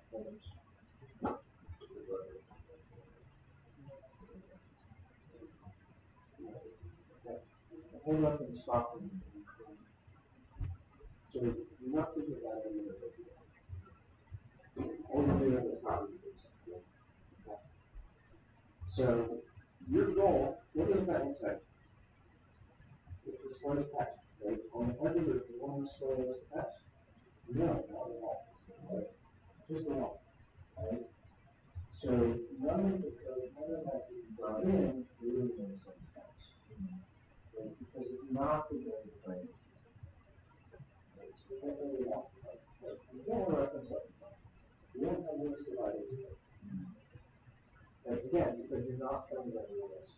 Right? So you got to head off. Could just run into that text. Right? So you got to say that. So it can in. Then it.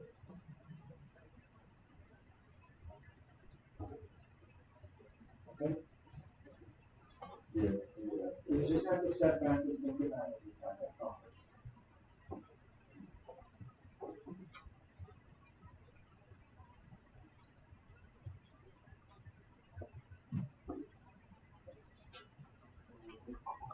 Yeah.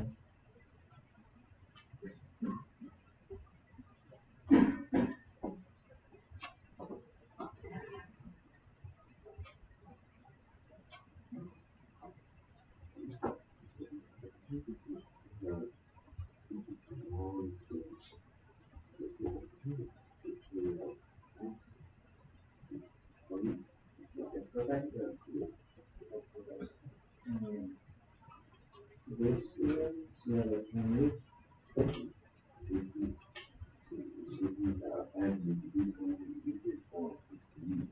now it means that you must have it means that you the formula that you would actually use it. So now we're going to update.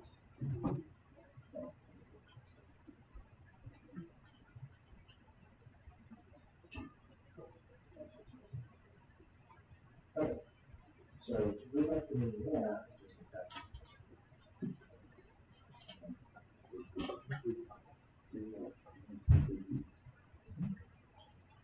so let's just see the path training is. Okay. You just shows me something in that. You're going to be right. Right? It's like you need to think.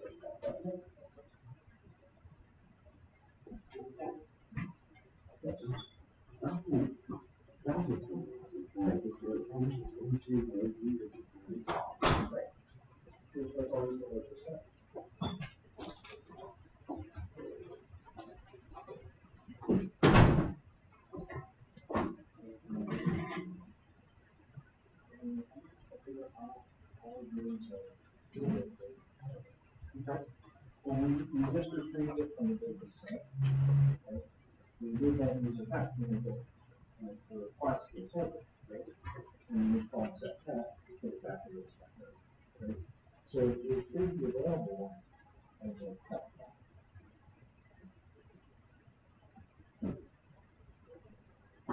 Oh, good. So if you have it, take that one for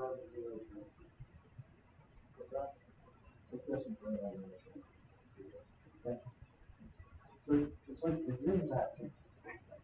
What you might have seen is refresh the page. And it's going to be in there. Okay, right. Because initially when this page loads, you don't have the tab yet.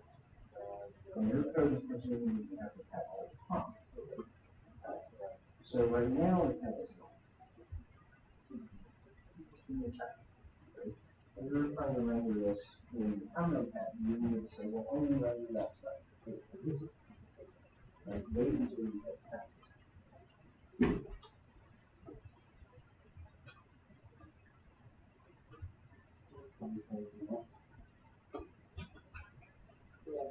So one piece of advice, I would recommend doing something a little bit different than what you're about to do. Just Control Z and undo that. Notice that you're doing a lot of repetition, right? You're trying to hide this one, this, and this one. Why don't you just hide the whole thing? Why don't you just hide the whole form? Right? Because the form doesn't need to be there. Why don't you just hide the whole form?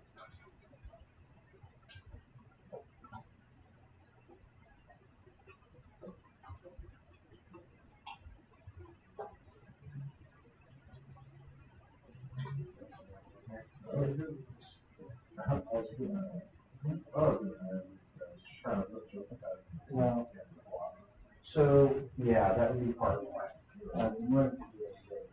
Yeah. So going into a gotcha is going to be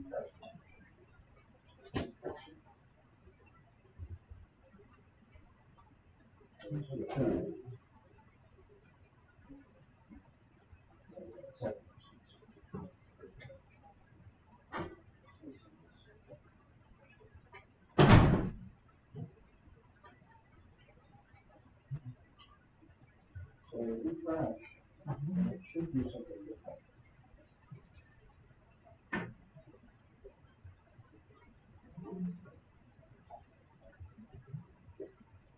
So this is something we don't need. The initialize is an empty object. Yeah, I want to. Do you want to keep it? Do you want to keep it as normal as you do? I changed that point around for this error. Yeah. So that's not really what you want to work around because otherwise you don't know if you load it. So I need like no. So what you need to do is say only value is stop. Don't show it initially because otherwise like everything's something you haven't loaded yet. Yeah.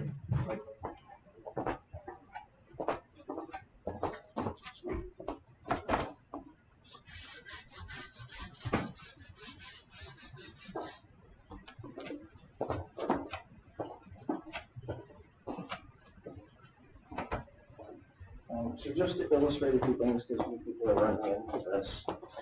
So if I can have everybody's attention for a minute, I want to show one thing. I kind of wanted you to run into this first before I showed it, so that's part why I didn't tell you about it yet. One thing, so here, I'm going to go change a few things. I'm going to put this in a div. Why can I not type right now? Okay. Stick that in a div. And I want to do something just really simple. I want to say, let's show the pet's name. So right now, and depending on where your state is in, that might immediately work. Because one of the things to remember is that when we're loading things, do I have everybody's attention? When you're loading things, this will remember your state. It will remember the current state of your components and render it with the current data that's there. So it has previously loaded the pet data. It's now showing data you already have, but as soon as I refresh, it'll go back to the initial state. Okay, so like the initial state that I set this up intentionally I set this up as initially having a pet of null. I did want that behavior, right? Because I don't want to have a pet be there until it's actually loaded, right? But that's where when I refresh, it's null versus if I don't refresh, it's got a pet there, right? Because useEffect had already run. So this time it crashes because and useEffect never actually gets a chance to run. So what we're seeing here, we say cannot read properties of null, reading name. What it's telling us is that not that the name is null, but the thing before it is null, right? So there's no pet, right? So oftentimes we have to kind of be aware of these things. One way you can work around this is you can use the no optional chaining like we talked about previously. So like I could do question mark dot name, and that will work, right? That will make it such that it doesn't crash, because in that case, if the pet isn't there, then we just get null. Cool? So what does it do then? So it gets the data and then it refreshes, right? Yes. Okay. Yeah, in that case, like the first render goes through and then it refreshes with the new data. And you can see that happening pretty quick. Like if you watch closely, you'll initially see it being the name's not there, and then a second later, like it's there. So that actually will keep it from crashing.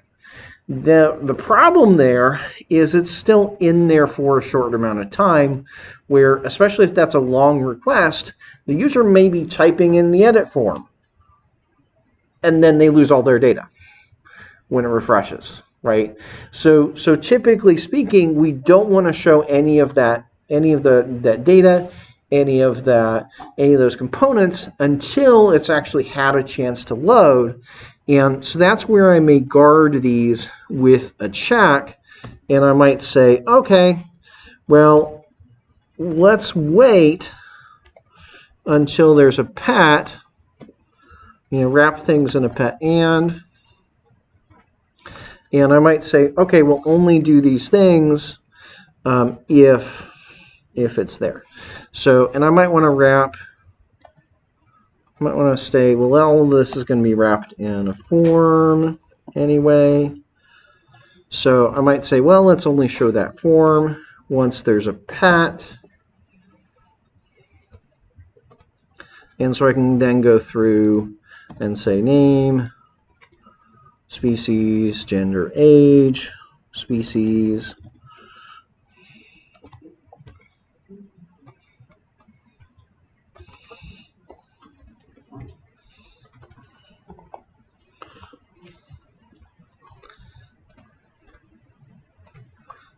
So, and then it still does the same thing where it kind of shows that it doesn't show anything and then it pops on screen. So that's a common trick that we might want to use. In fact, I really recommend using the trick that we did yesterday where it shows a spinner before the pet is loaded. I really recommend showing a spinner and then popping in the form. Okay? That's one of the things I want you to do.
So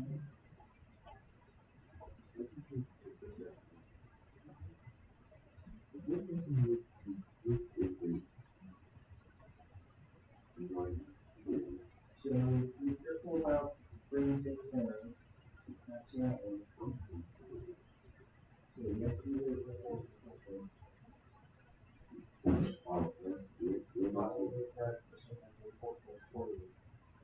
so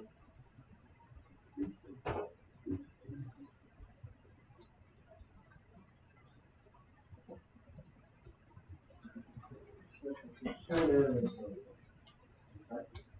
the short areas of if you do not pass it down. So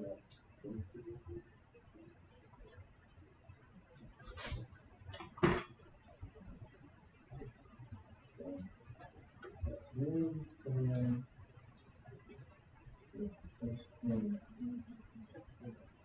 oh, you see, we got that once in the past.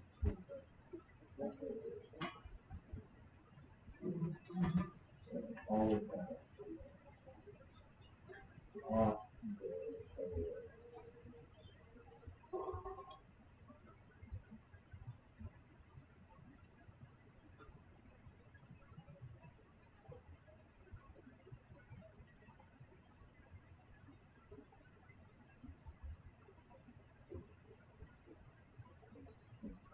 you see here.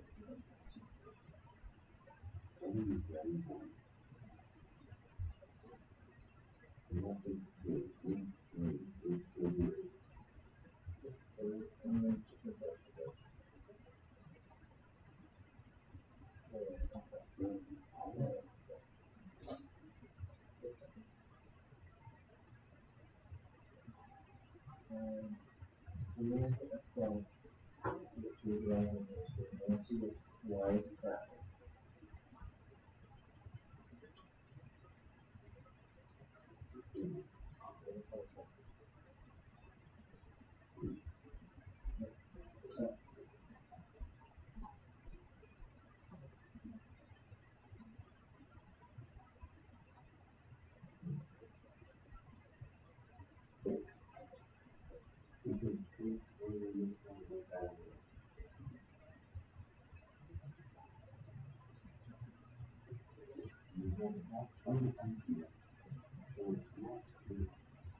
Right, you input component, it's in the head editor, okay.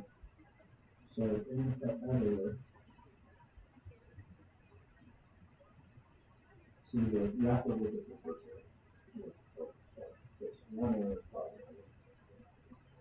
So what it's telling you here is that you can't have stuff inside of the input tag is has to be in.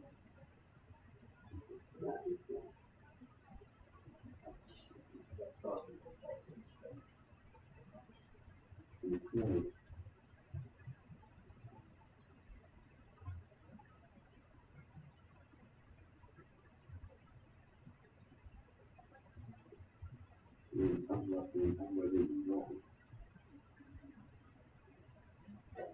remember that this should happen. Input tag is not happening.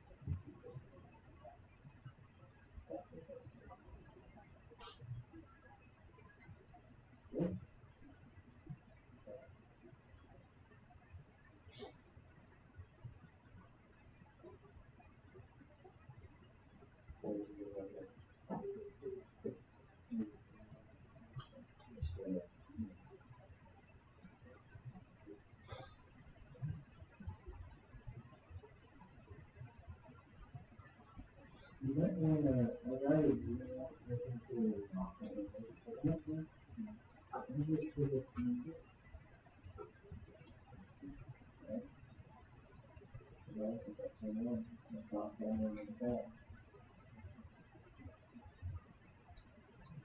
you may want to say for some parts.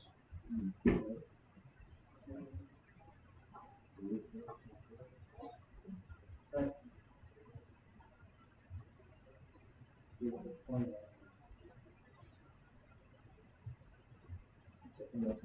So you only go to network down and run it on source user, just to So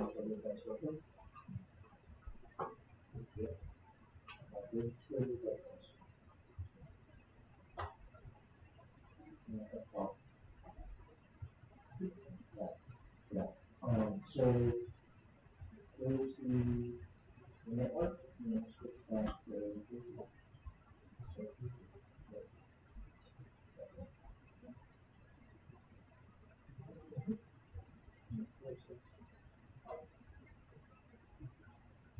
And so when you crash, it should take that.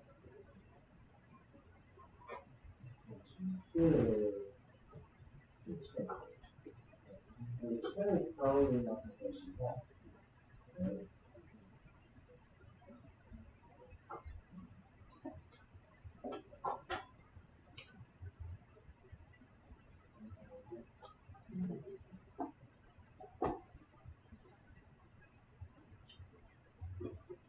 Does it certainly make sense? Yeah. What is the, what's the reason behind that span?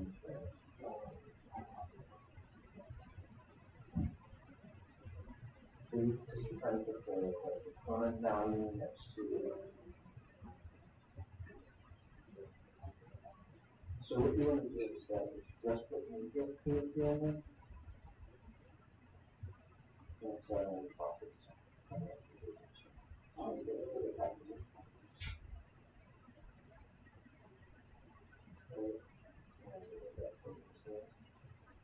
So what you want to do is set up an input field. When you set up properties on it, like a label.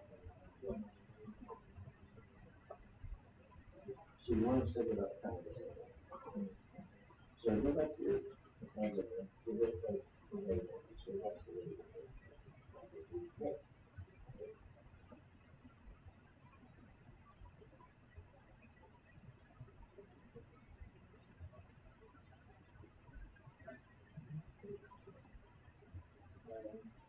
There's no labels in there. There's the customers. And set value to it. And set the value to.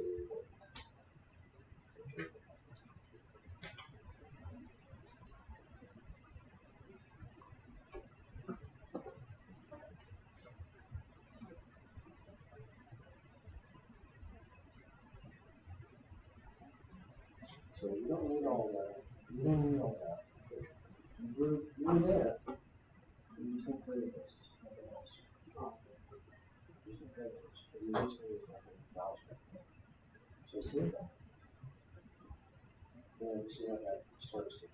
So you've got like the label, you've got the value, you just need to add all those other ones from the model.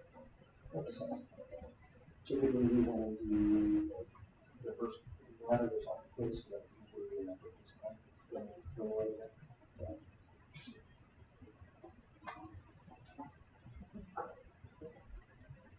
So the number you want to represent this as another numbers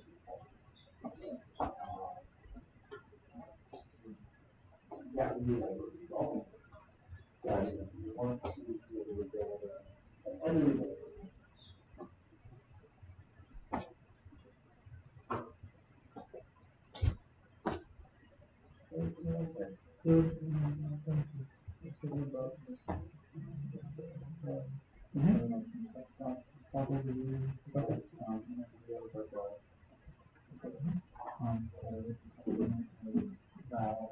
Okay.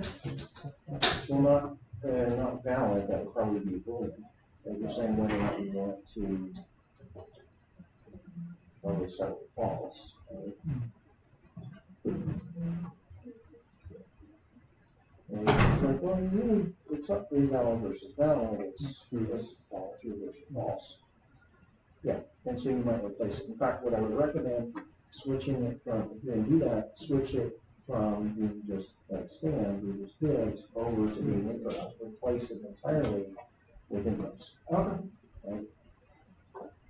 So you say, here's the thing, I'll show you it's not that, and then replace all those components completely. Because you don't need the label version plus. Yeah. Right. Just one.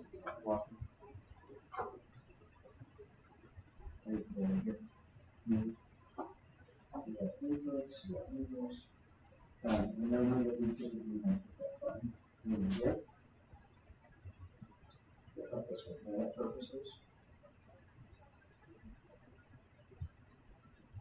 And so usually do that like open through just to keep spacing. Because remember all those input fields and things.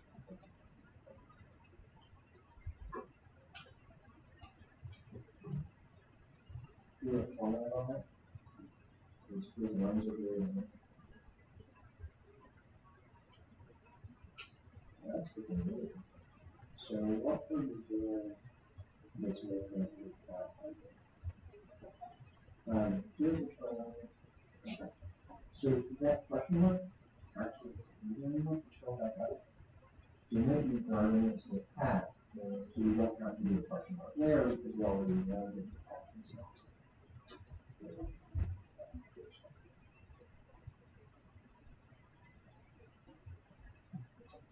So what's the set? So if you do value.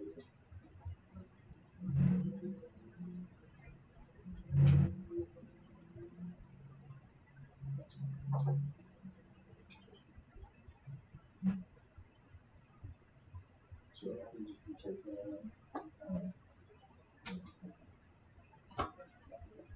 so one thing you might want to do, you still want to do it like error messages, like if you get that for what those criteria are. I also recommend what you want to do is one of these things in the probably a little bit number of species, probably a little bit object rejected. So see if you can convert those to that. Right. Yeah, so what I recommend for that is making, so we got an input commit. How we make a select so we can send them and try to do the exact tip. Cool. Good.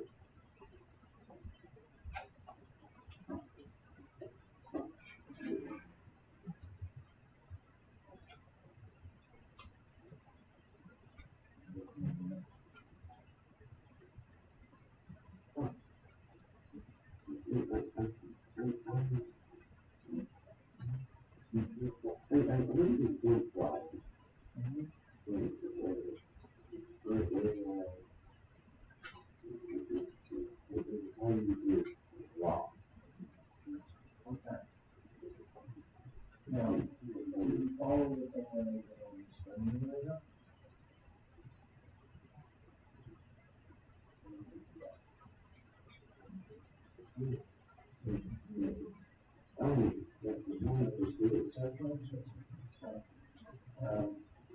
How many things do we have?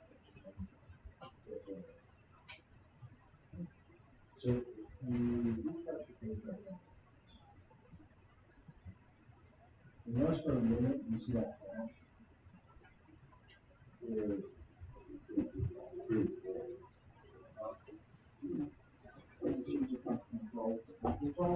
So, you have a problem is you're not showing the form. So we actually don't want to show this form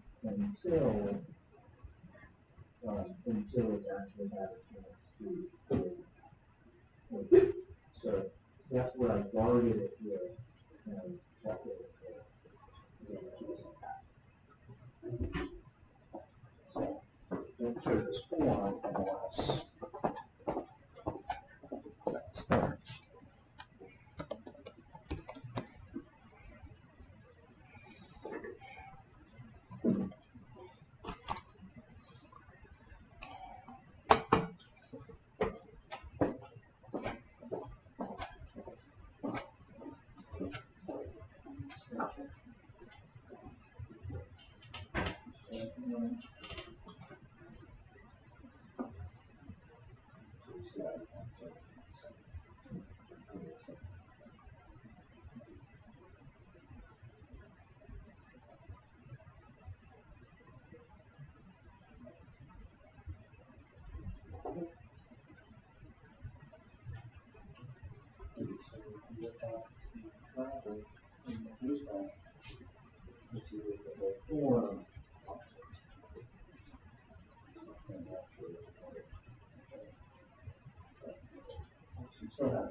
That's one that confirms to me. You have to say that one change. So, what you want to do, whatever your section is, you have to. If it actually is in the field for the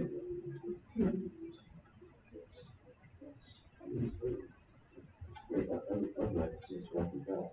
Yes.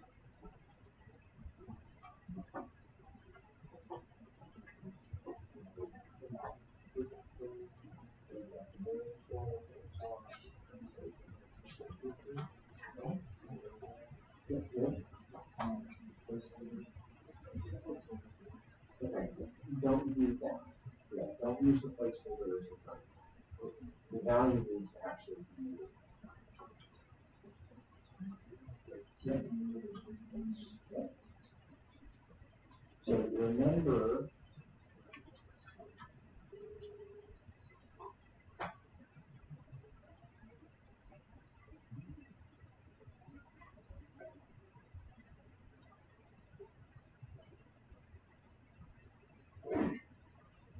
So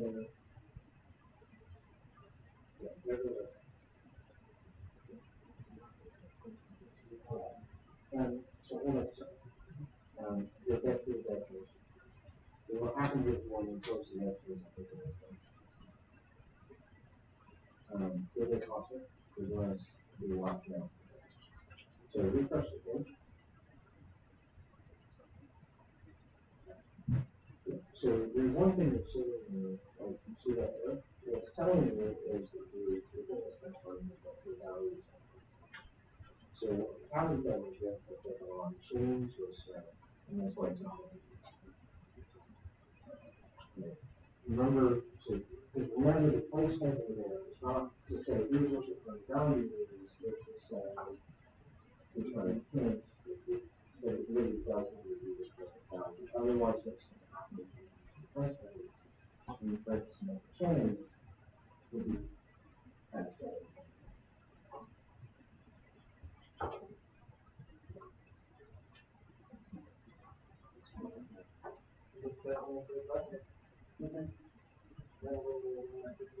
Yeah.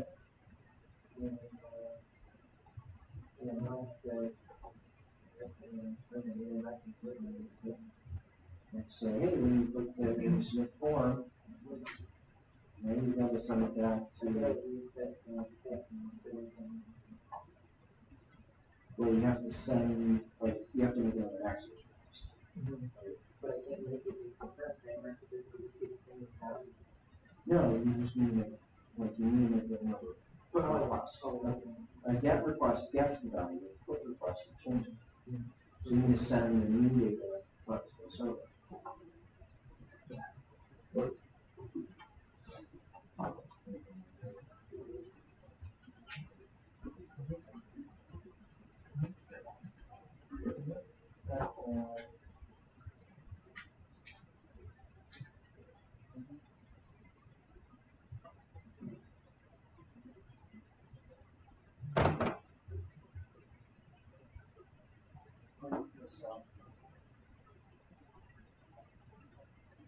So, what is this? So it's saying that the thing that you have there needs to have one, right? The things are all mixed internal. That's why I have the wrap it in. Okay, so if you wrap it in one good. What I want you to do is put in this.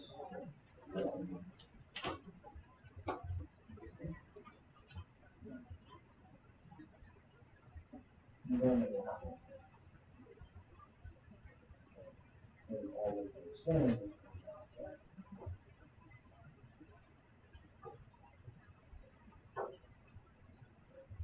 So when you have a separate because I want all that logic to be in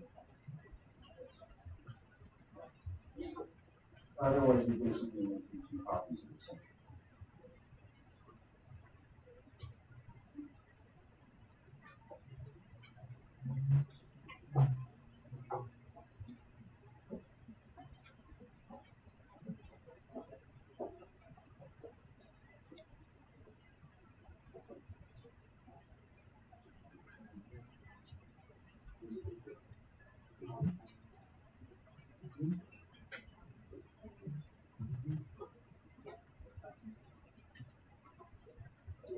That doesn't exist. So there's no set.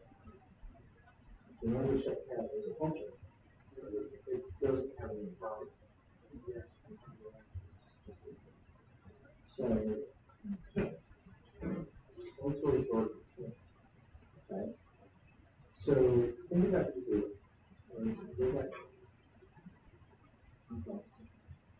The cat, right, however it is the data you got in a circle, you actually don't want to change that.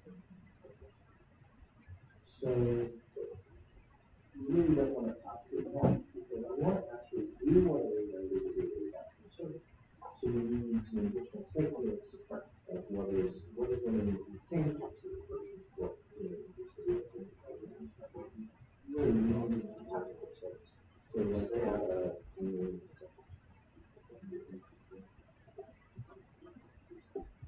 more how to login.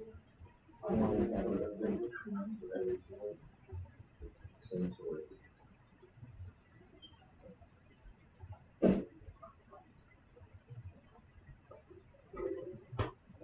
So really,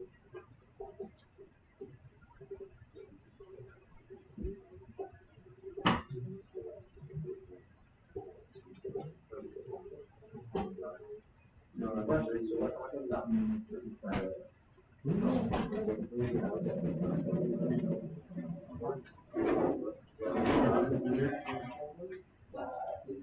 One important thing is all I did on store, and I'm sure the form until the time is there. It's important that you don't provide them, so the form is going to move that exactly. And right now, the form is quite early.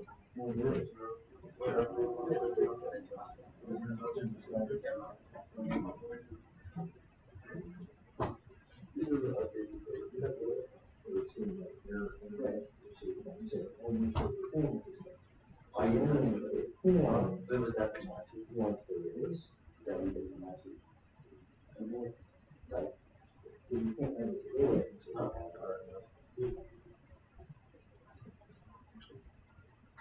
it. Not only, because you also can't edit something itself.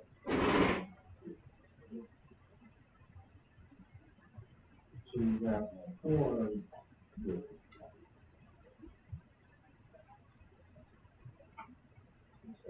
Only if the position through.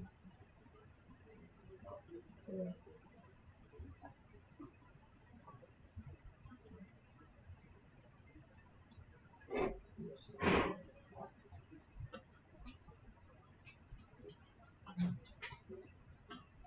that says only show once you see how to make sure it's there. So you can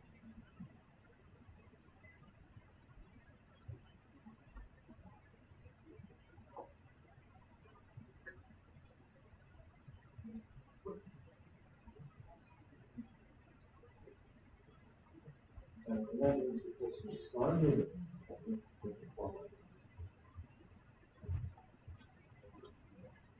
It means you don't need to do a patch question because in there patch constant.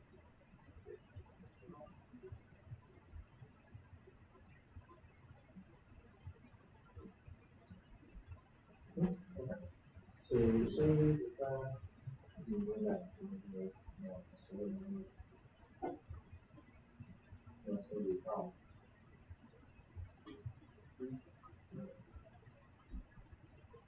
Go back to the so the one you just removed is not in 75.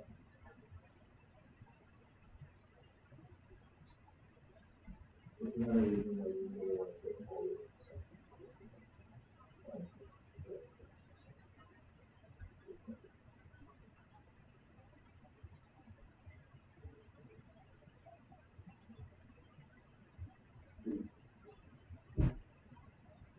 The problem is that we're apart. So what in the burden of that you have to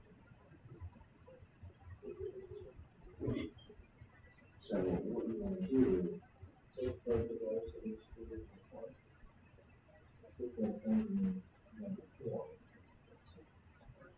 And then, because they're all, in fact, you don't need this.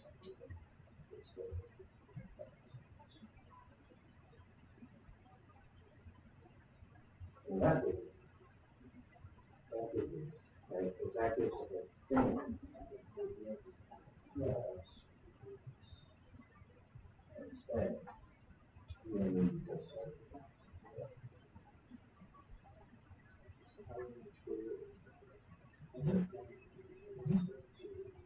Yeah, so it's a good question. So trying to change the understand the thing, right? So there's a calling on the change. Yep, there's a law.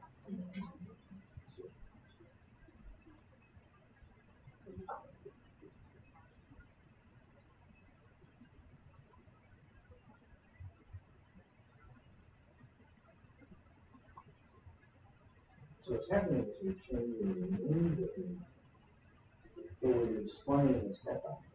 Right? So you need to be actually displaying the name.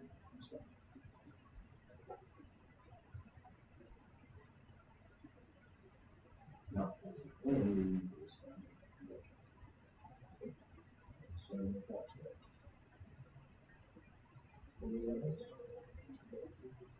Yep.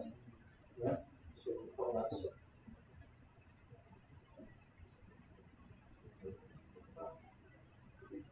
You're right. So there's no value in it.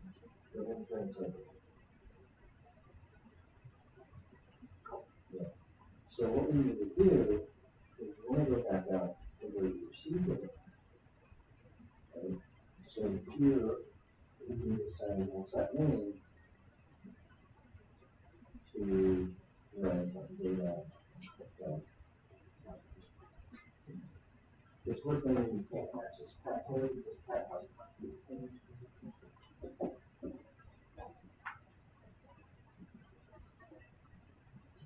Does that make sense? In fact, actually, what I need to do is I just run.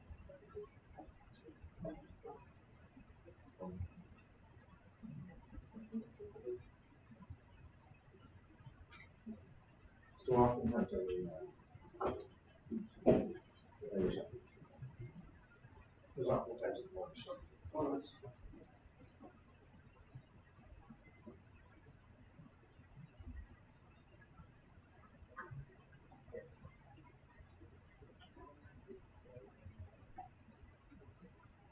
that's something.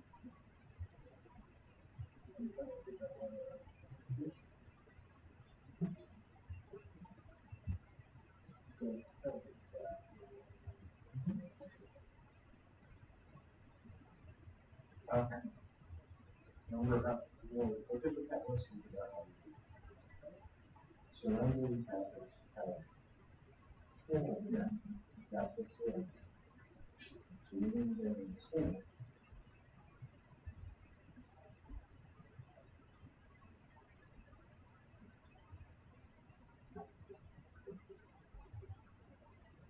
Then we don't have to know to do that. We can just refresh this kind of image.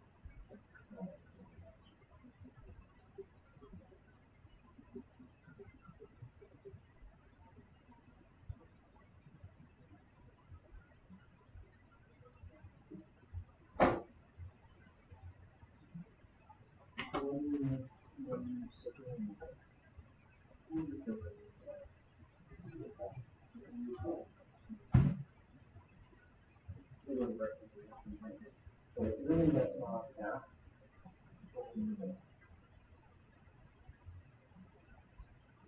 There's already isn't it, right?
Yep, you have all from.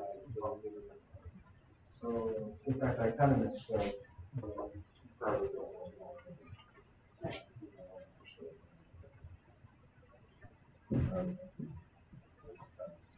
yeah.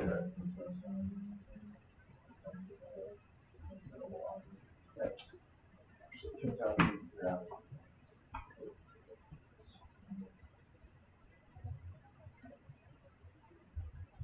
Sometimes, so that would be the rest of the, you can't access Pat directly there because it hasn't been set. It actually, when you immediately call setter, it doesn't immediately go and save it. It's actually just.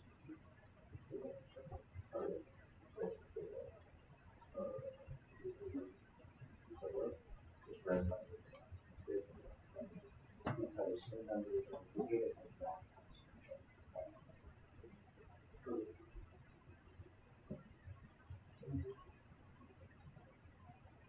So it's something. Yes, if you pull that out. So, through the wire, there, it's going to be that for probably. So, we see all. Yeah, so you have to send the name and species and whatnot. And we like you, and so yeah,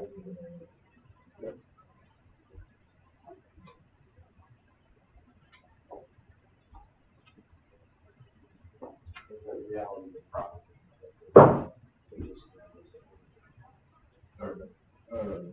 Then so it's like in this so do them all one by one. Okay, gotcha. So yeah, usually I would just like upload it. So I got like that's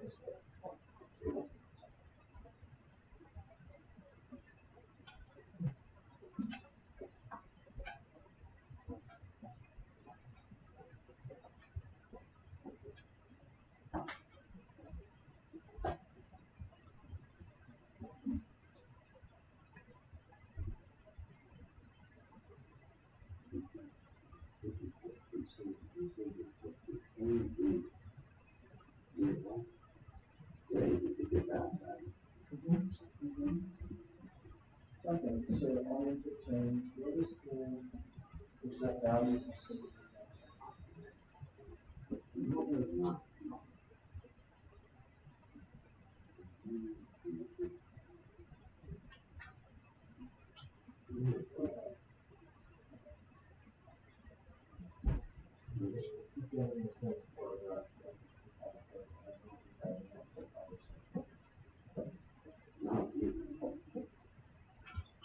So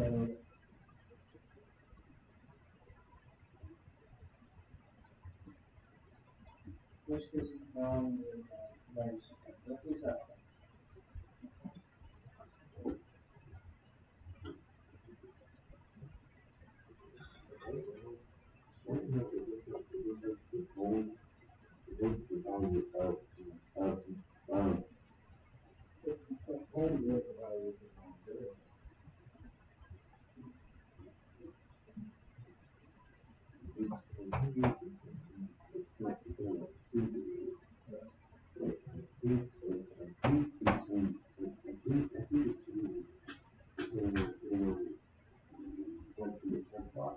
So do this. Let's show you. So let's put it in here. Right? Well, first of all, let's throw this in.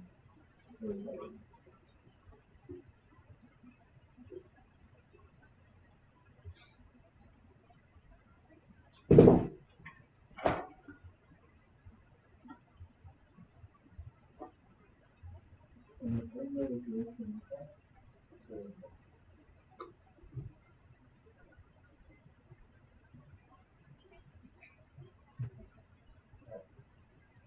so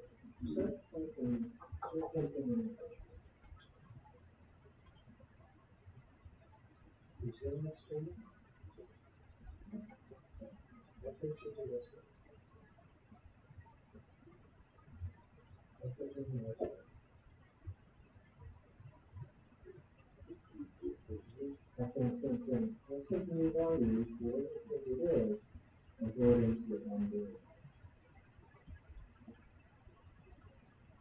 You see the problem? Here's the problem.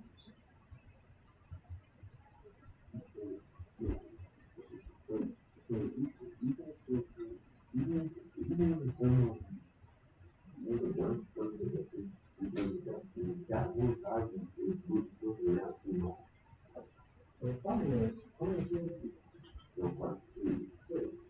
There's one field, there's one variable that can hold all three of those values. Yeah. So how many variables do you need? Right? So you actually want to have this name and say, maybe species and order. So you know, single.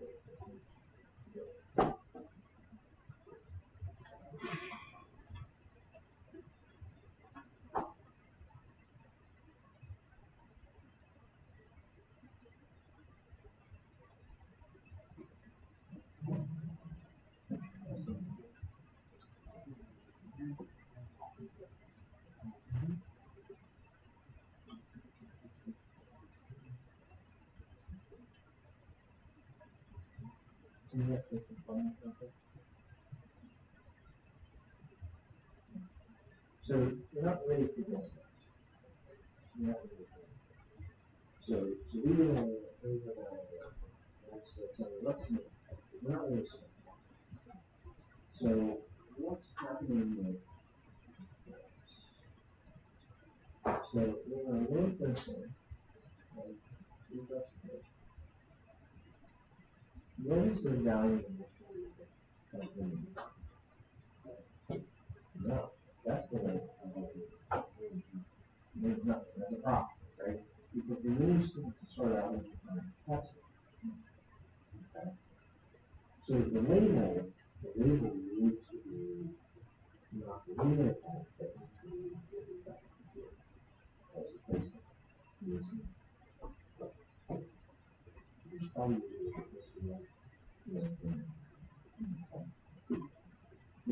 and replace it. Actually, I really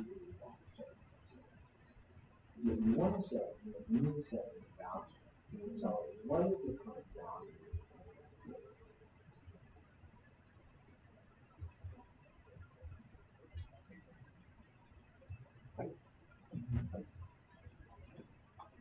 So that's going to start it out with that's name. Now what's happening with this one? It looks like it's all really, but that doesn't seem to change. So let's look at that.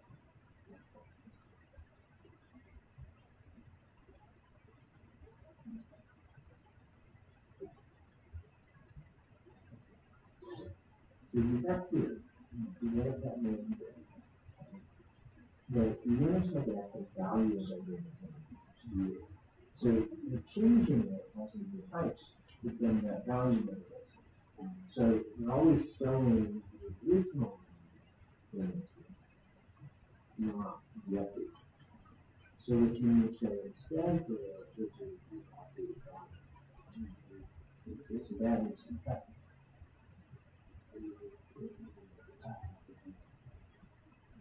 And there's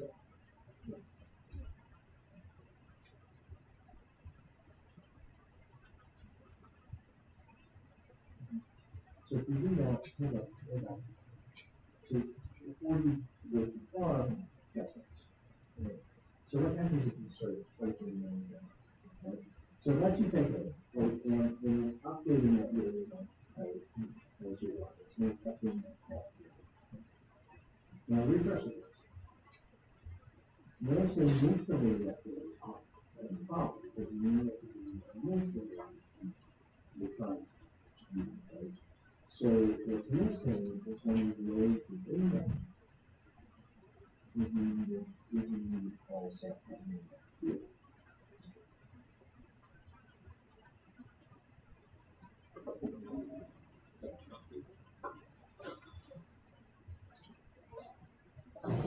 that's how big that is. Now when you get out, it should start out as 10, and then you can type that and change that and now you can. Does that make sense? So like you have to have it connected to the same form field, not connected to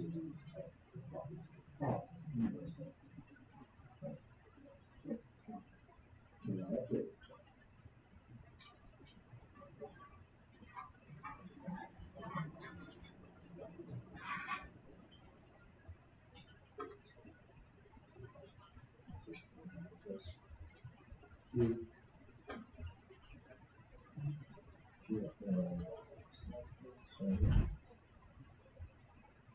So one thing that works on that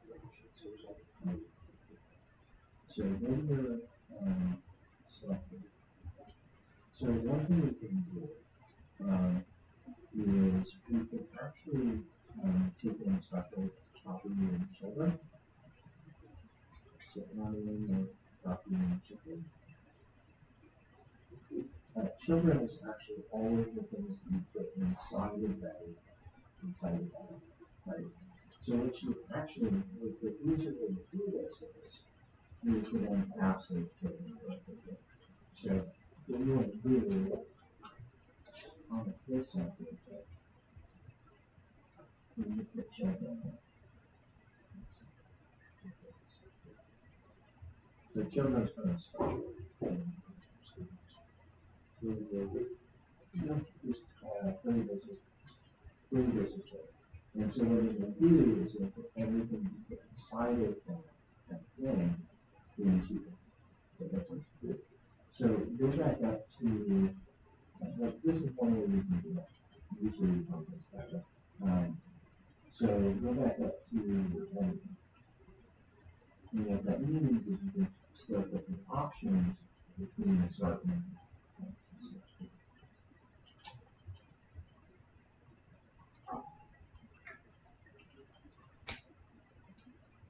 that makes sense. And you actually pass, you put option tags in there, and then we'll just direct it. That means you can still do things like lighters and other mechanisms. You can take each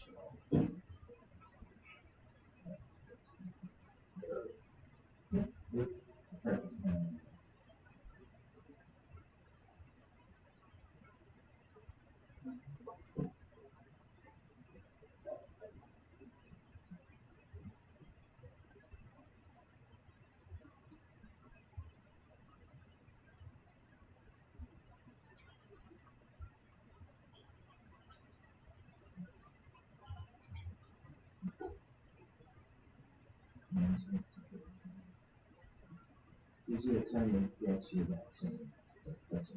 That's it. But you don't have to define additional options. That's a give and take. Like this isn't like the map where you can do it actually work and sometimes that's fine. But oftentimes it's helpful if you can use that to kind of future this or something. It's just not to really do it wrong.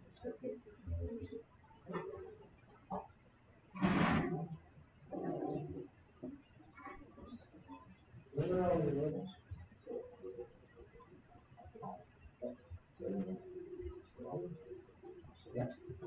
Yeah. So whenever you do this, I'll see how I was. Whenever you do the old one, oh, inside the, you do the old one. So, since it's a property,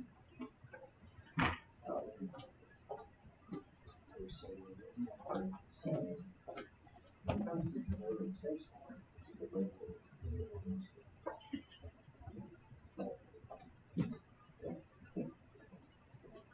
Well,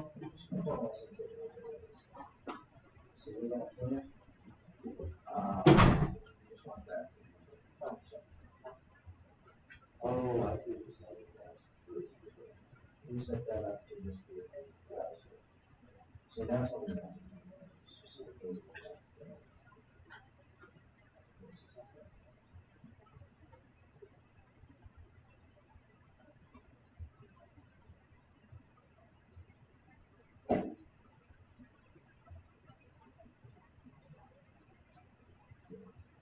So your question, so that's one of the thing always.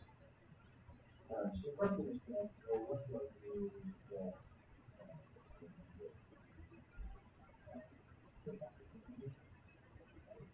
So the first part, so the thing is, so the thing is, so current state, that's all fine. I would start those activities probably with swing, because you're going to be swings, start to install it, so that you go once that is yeah, because the path is very, right? So this is going to be initially, you don't know retrieve data from your activities. That's that is.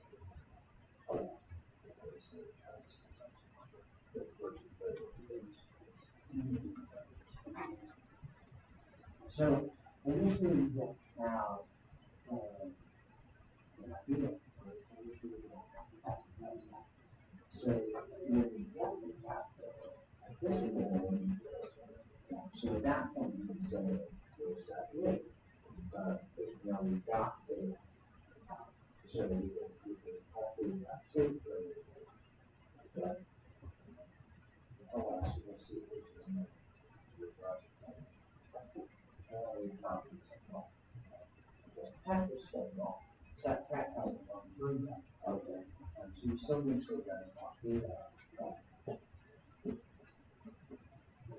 Because Pat hasn't been updated. Gotcha. So the future is always going to be and you have to say that this is. Does that make the document? So your books, I'm going to offer you on principles. One gotcha, two gotcha. So first of all, any notice it doesn't look right. It still looks like, so this is the force. All the balls is force left. That's up to you. So that makes sense. Now, the other thing that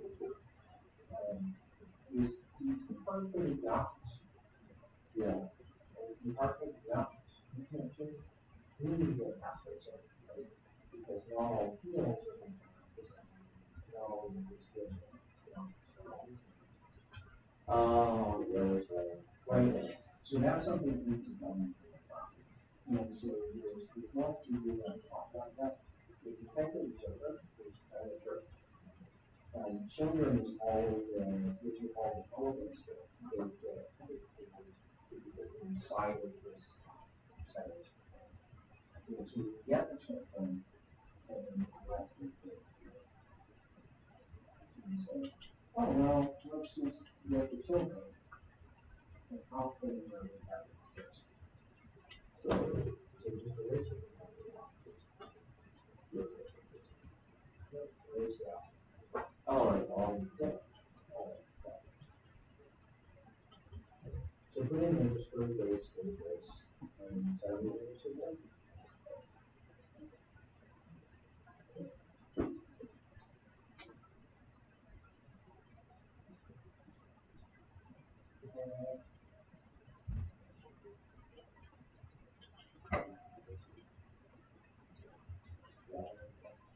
So does that make sense?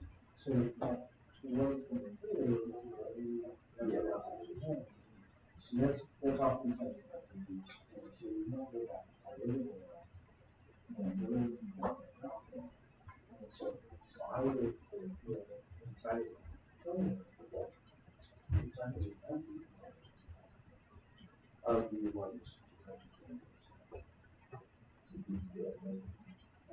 the option.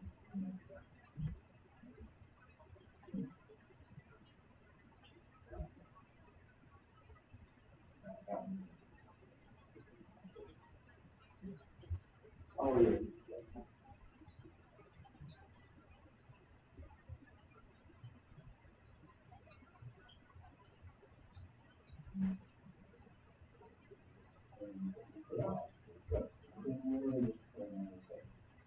Children's a special value, so here's what started, it showed that it's a cell. Yeah. And we will take that.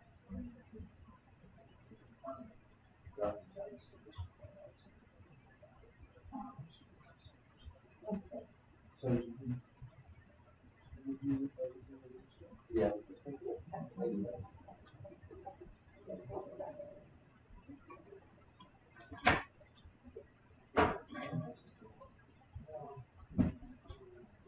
Okay. I see some arrows over there. Yeah. Okay. That's kind of important to fix. Right? So what I would do is make sure you save everything first. Save all of it first. Refresh the is now. Yeah, whenever I change something. Oh, it goes crazy. Okay. So what happens when you change something? And refresh, and let's do something simple. Do it first. So you know which field cost. Okay. So we let them do first. So what's it? What happens when you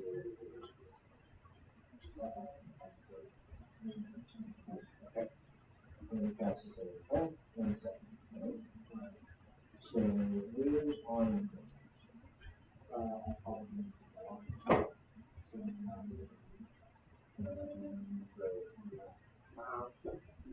this is that doesn't work because this returns the log. It doesn't return that. And you don't have any way to get it because it's inside of this, like it's inside of this function, inside of the nested function. Yeah. There's no way for you to get to it because it's basically private inside of that. You tend to think like, classes, especially we have like classes in private methods, it's basically a private function. You can get to it. So, and you would want to anyway because, so you have to have inside this function. Yeah. Yeah.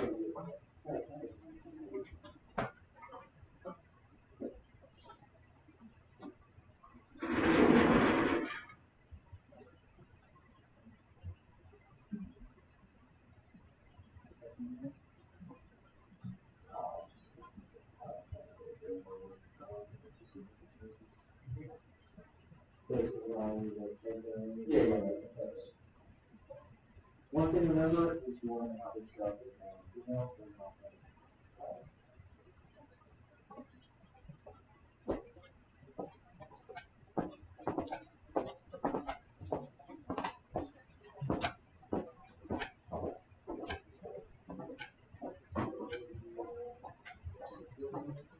okay.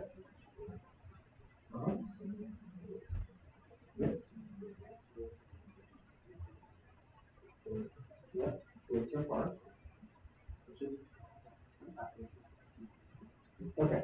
So remember, so first things first, um, one thing I would recommend on this side is how this side. This is good. And the set that set that we get one. Okay. Yeah. It's not gonna affect that stuff is gonna work. So what I would recommend doing there instead is just do a console log very simply. So you can see what the data is actually coming back because it's not what that's the not the data. So, so first of all, you see it's error. Right? And it's saying, hey, you've got a 401 error because you're not logged in. Right? So go ahead and log in.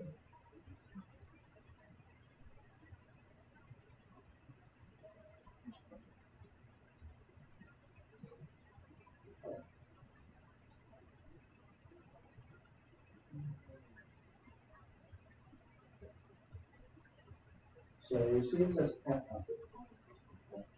It actually hasn't updated yet because we didn't tell them that. That's right. It's coming back from the back end and saying it's updated, but you haven't actually told it anything.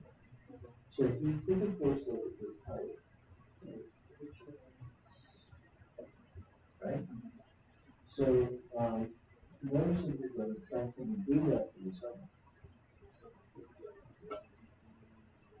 see, I had to send data, you never actually sent data. Yeah, you still, because you have, that's, remember how I explained when you walk in? So you have to put it in the prevent that taken, otherwise it's going to say, hey, you don't have to.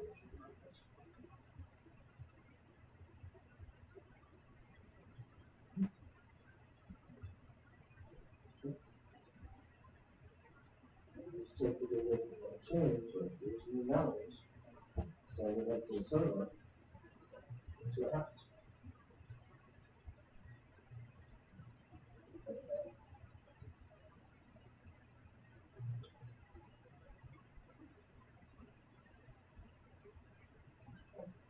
So something's happening with that.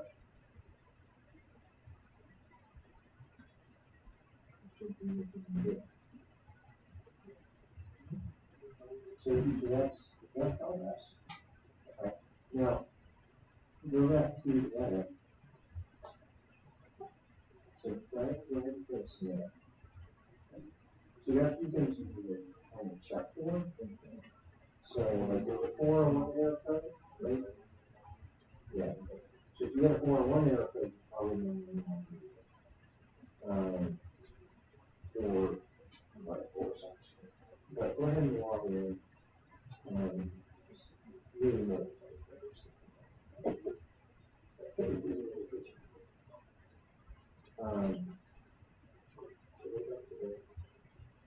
Then it's so as long as you're not using good, it's fine. We're not using this one.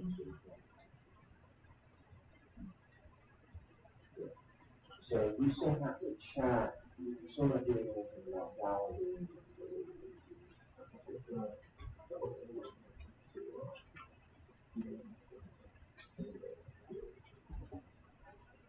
Well, when I set it up, what we set up on the back end, we said only update the fields that you told me. You tell me where it's today. You just every one of these groups to make it work. So you hadn't set the age, right? So if you've done this and you forgot to send it,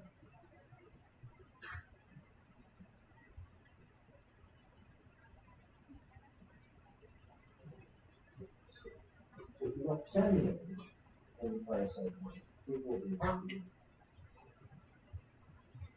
because you didn't tell them to change the age. That's what you don't want. So say, if you don't tell me to change it, then I will change it. So go back to the rules. So you still have that. You still have that. So remember we added errors and maintenance from that for the water report. Where you said things to when you fix things, you're just going to validate it out. And you also know that we use before, which is when you send. I've got 400 errors is not all that you do. So you have to look at filling the details.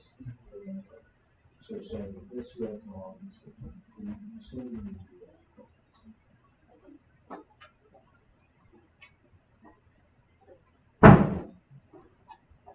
What's up? By what? Is the high pitch really fast?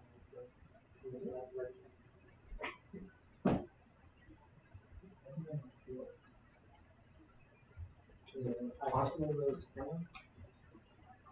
like hospital roads. Okay, besides that, I'm like. So how are things working so far? Like, if you refresh, what happens initially? Yeah, I think the name of the layer, I wasn't able to edit it. So I didn't hard to do this here.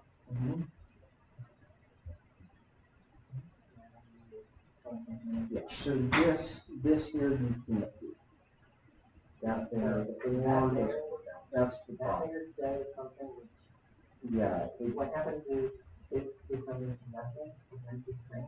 Yep, and then it switches back over. So now it's populated to the end. I feel like that could be acceptable in some. It's not acceptable in the because I felt like it's acceptable because it never let me change the empty. It's it's not acceptable with every percent.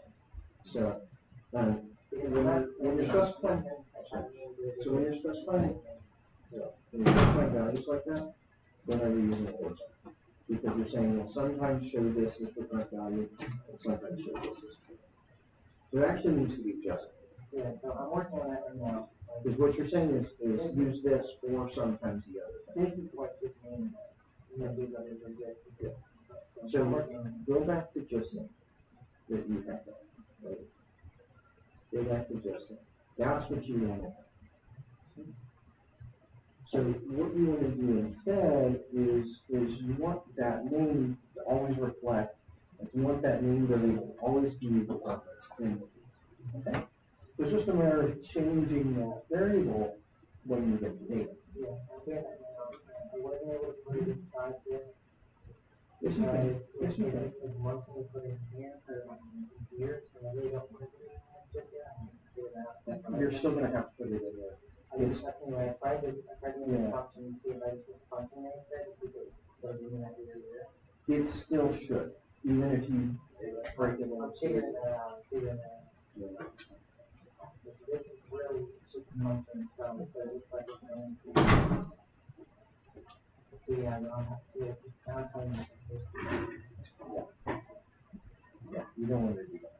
You need to just directly toss that in. That's why I put it originally, I just did not get one, so just every single. Yep, and that's okay. That's okay.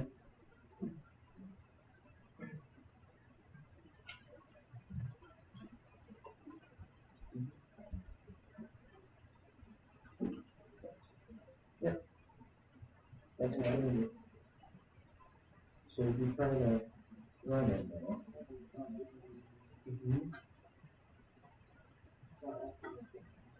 Yes, because those are status variables on the touch.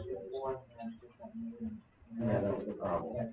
But it does need to be actually res.data.in because that won't be set yet. Because these are things that are kind of like asynchronous. Okay, so now we're finding out. This is why I can't have everyone intended to. Yeah.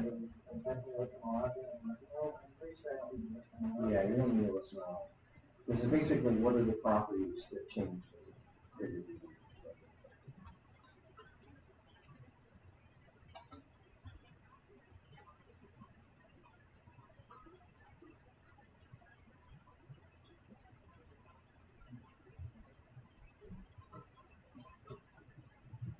So, and that should, its data should take it. Yeah, which is what you want. And I'm hoping, I will be true. And so the form should be res. Because it looks, there it goes. And then the form, that is one of them. Yep. Yeah, so that's interesting. It should just let me type it in. Yep. It should behave that way. Like, you want it to behave that way because you want it to be a one-to-one, like, here's the value of the field is tied directly to always this data. Otherwise, things just get. Anyway, I had another issue where, in the back end, I couldn't get on it because it was, I was typing in the same way typing in. I got rid of it and suddenly I can change it. Then that's something you need to sort out. So put it back in. Yeah, it wasn't working unfortunately. So that is why I took it off. I looked for it and see it was okay. So my front end is not. Okay. Yeah. Something was wrong. So put it back in. So put it in. Yeah. So you hit send. So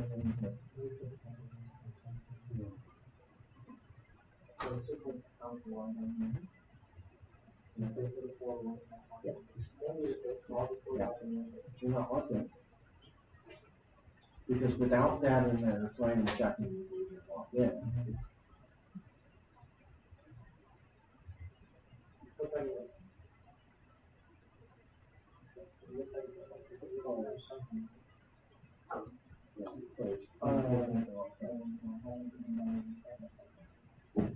Yeah, that's it.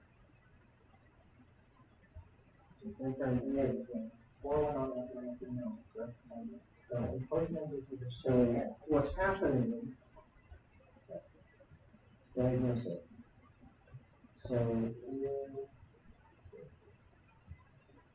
So you're sending, one click submit, you're sending the auth token, and the question is, there is a problem. You need 30 verses.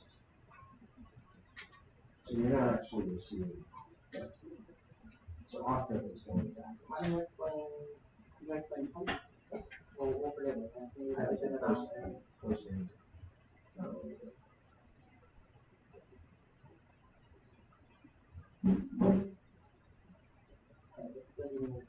Okay.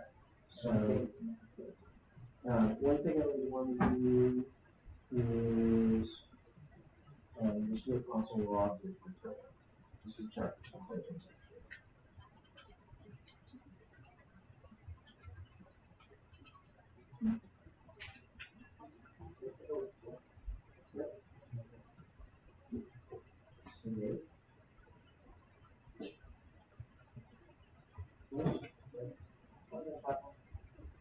Get off.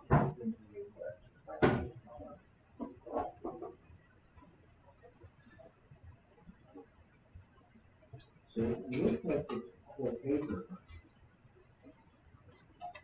So we took a long version and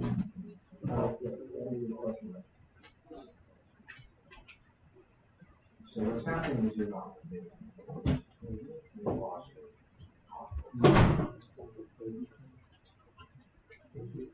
What's happening is you're I got one. I'm logging. so this is on code. My login is not good.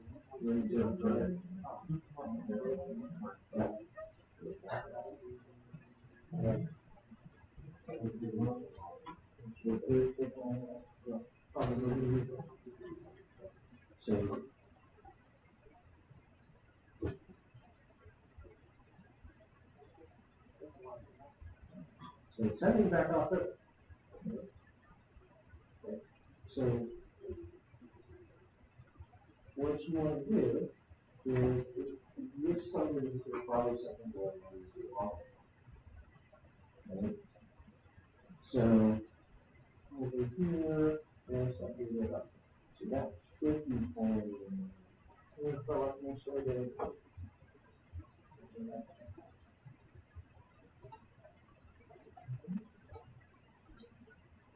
so go to the app. And what you want to do is when you log in, let's do a console log and see if we can see the code. It looks like you've got the top coming through.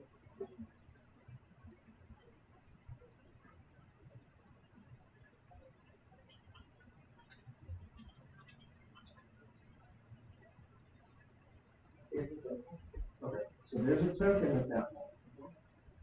And the token is that one. And I should send it to Paige. You didn't pass it on.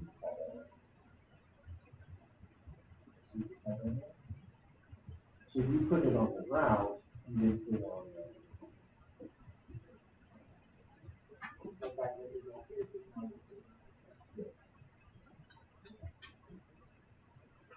See, it doesn't count. So, click on the, click on send. There's so you weren't providing a token. Yeah, I couldn't possibly do it because you did it because I didn't touch it. Right. There's something I did at some point between logging in and And which is why I was like, you can't post them because that would indicate that it was like.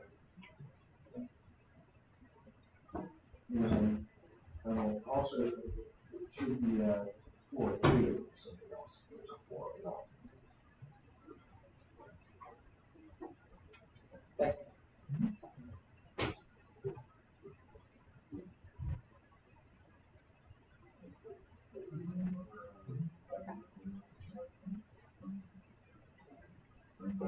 So it's really just a matter of setting it up.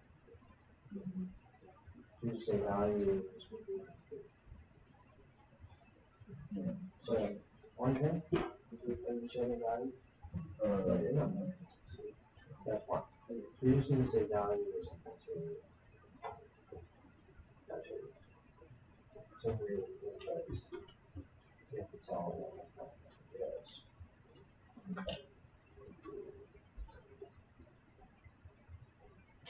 So sure fix it.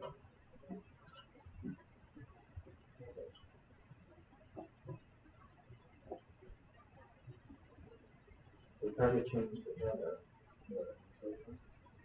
To start to shut up the opportunity. Same way you do it. So, nice thing with, one nice thing if you actually select some in the folders. But yeah, no, so it's a valid opportunity. So, all right.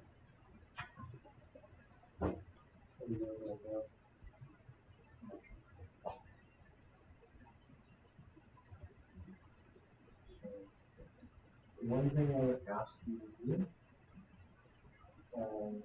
is to, use the input thing when you click the complicated decimal. So you click that, you create this decimal. So the ability is in place in these labels, in fact, you can get, which is a major problem for accessibility, is that a label. I actually use the input field to help you get some of these things right. Right. So for the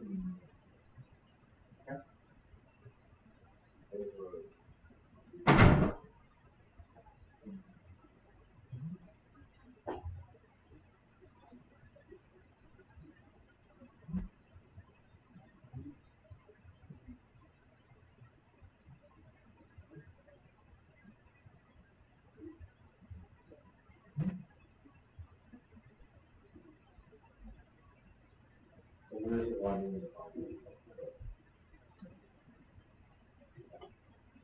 where's your process like this? Okay, so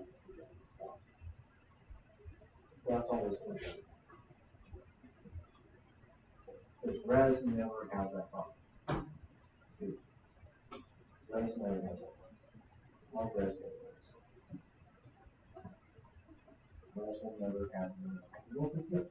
It's not gonna have that.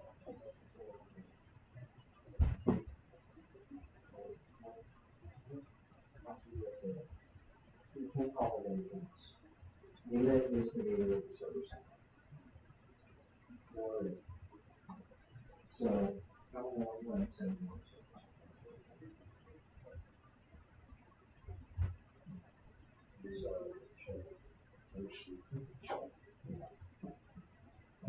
so that's going to log the data to server sent. So that's really what we're interested in. Now, I don't know that that's what it's logging. So, it's impractical. So when the console log, it's screen, it's the first argument.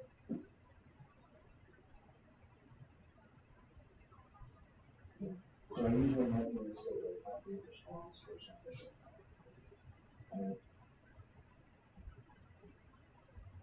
So I know for sure if they're looking at it.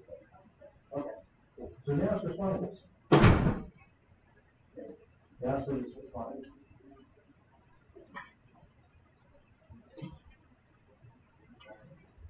Yes, here. Yes, that's unused. Usually that label is unused. So you're not actually sending what you do to the server. You're not actually sending them the updated values. So when you yesterday we kind of said now before you had to send some like data to the server. So you say here, you say data colon and header.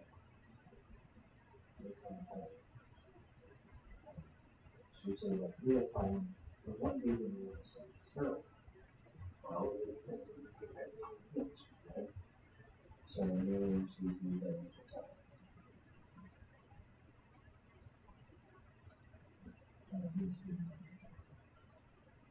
So data is an object. You say what do you want to see serving?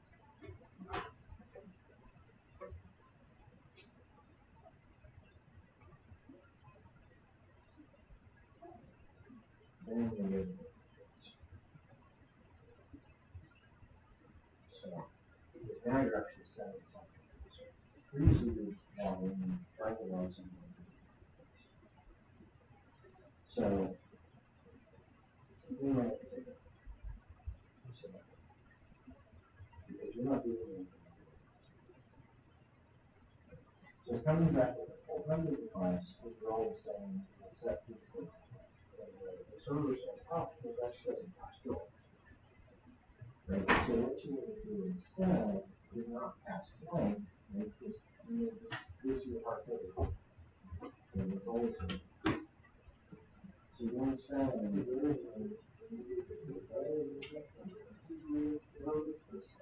is it?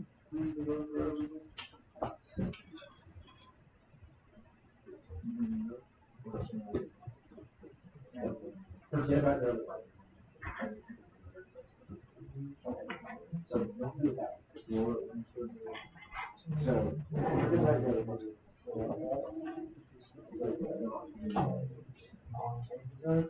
So we want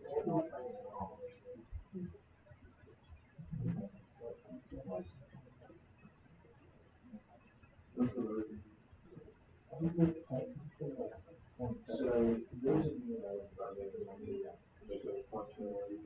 so think about right?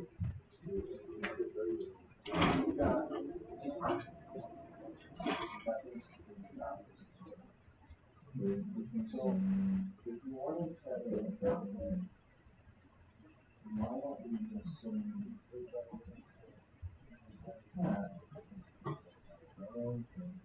rather than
So the problem is we won't send them data and then it's like, well, we're talking to all the shots, so they're working on the things that we do in what's kind of gap is always trace data in the market.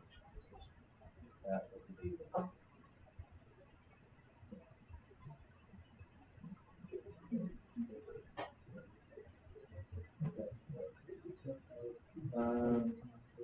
Here? Yes. Personally, I feel like this is, well, somebody's training, not also for them to back it. I feel like that would make sense.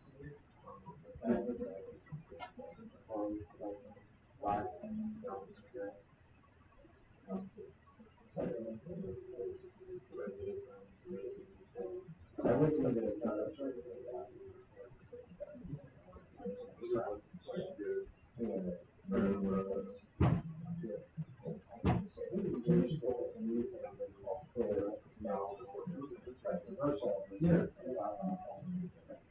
yeah, because something on the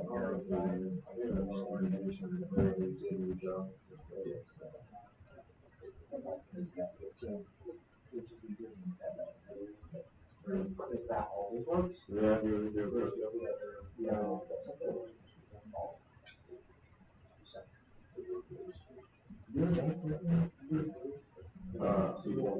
not for long, but I had to interview people, that's my job. She was looking for someone to replace me, that's what I would say.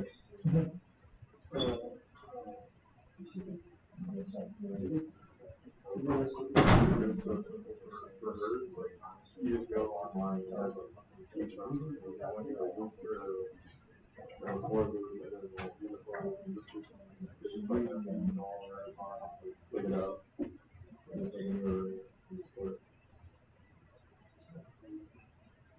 Yeah. Like, not many people get to it. It's like, no one knows this stuff. They get it on Python and all these different programs.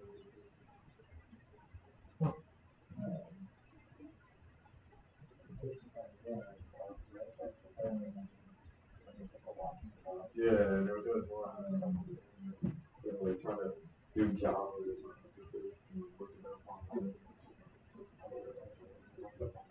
yeah, it was still expensive. Well, it's pretty hard. Yeah, that's all we get.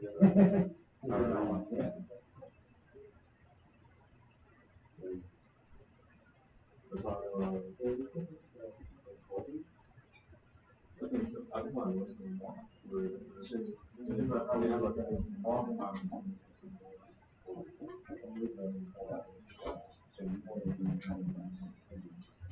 That's how I know I'm probably supported longer than that.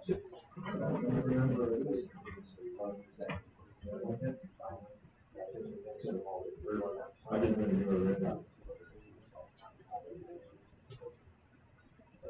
I think I was for teaching.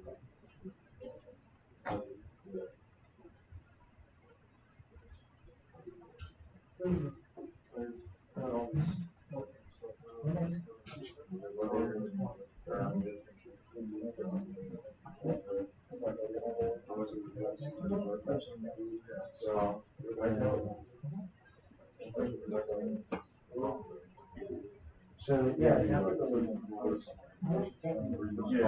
right. Yeah. So it's kind of like you put the login, like have the event, Yeah, we're not databases. this came to Yeah. take the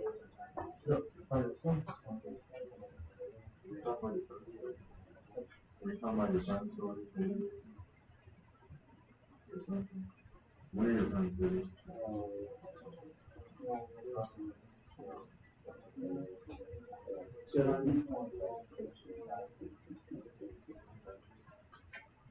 I remember hearing about it while I was listening to it, but somebody was talking about it. And the internship where they sorted databases.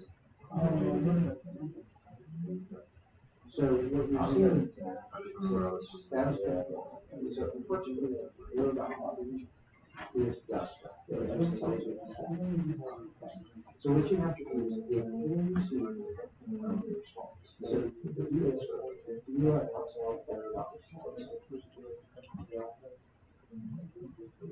isn't like all the time. You don't respect it. It's actually response.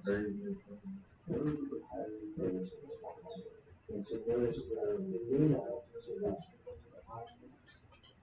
how long. So yeah,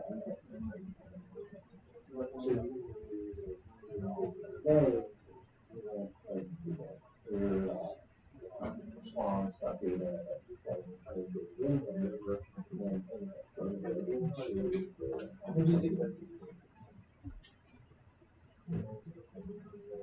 reporting distribution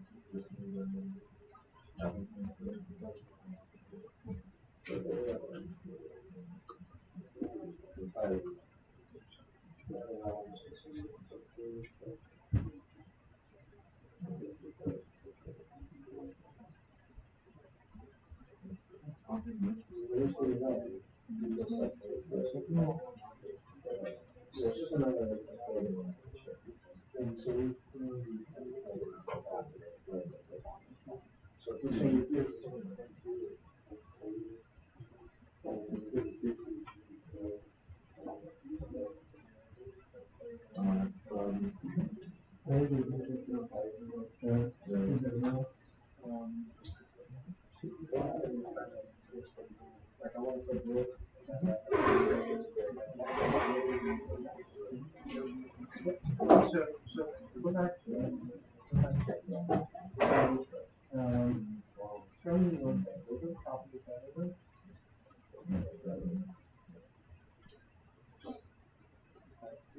so you have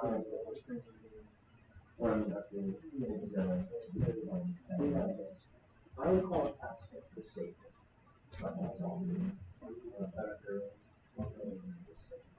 It's the same right, yeah, the same. So which one here would you want?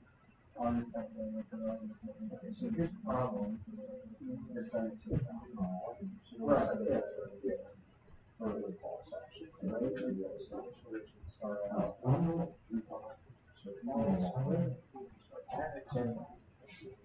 So that's backwards.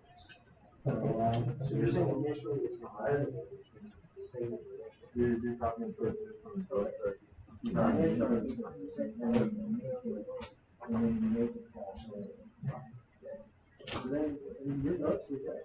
It's just a matter of doing I'm saying it's not true string. That hurt. And then you don't do so yeah, it's the same. It's not just the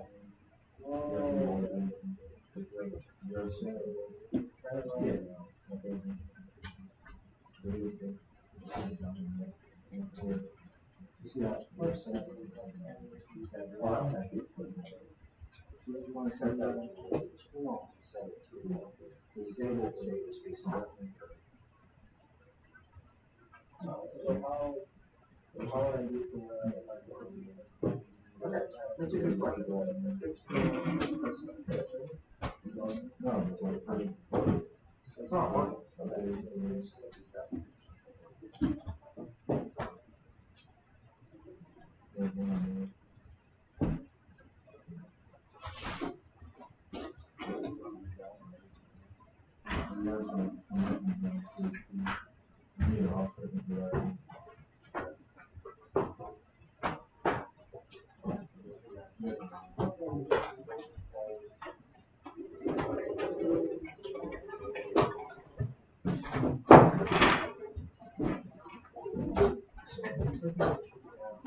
Not a question, but that's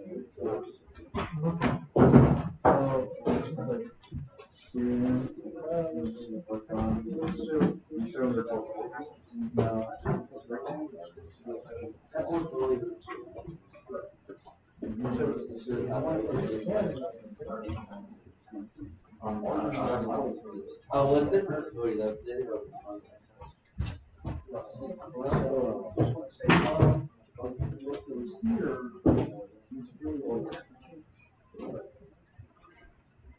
so if it's the same one, so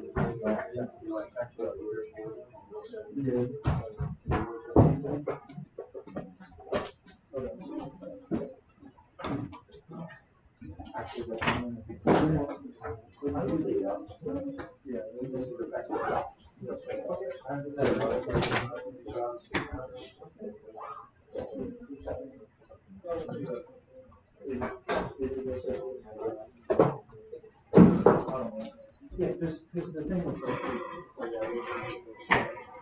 this is something, this is something.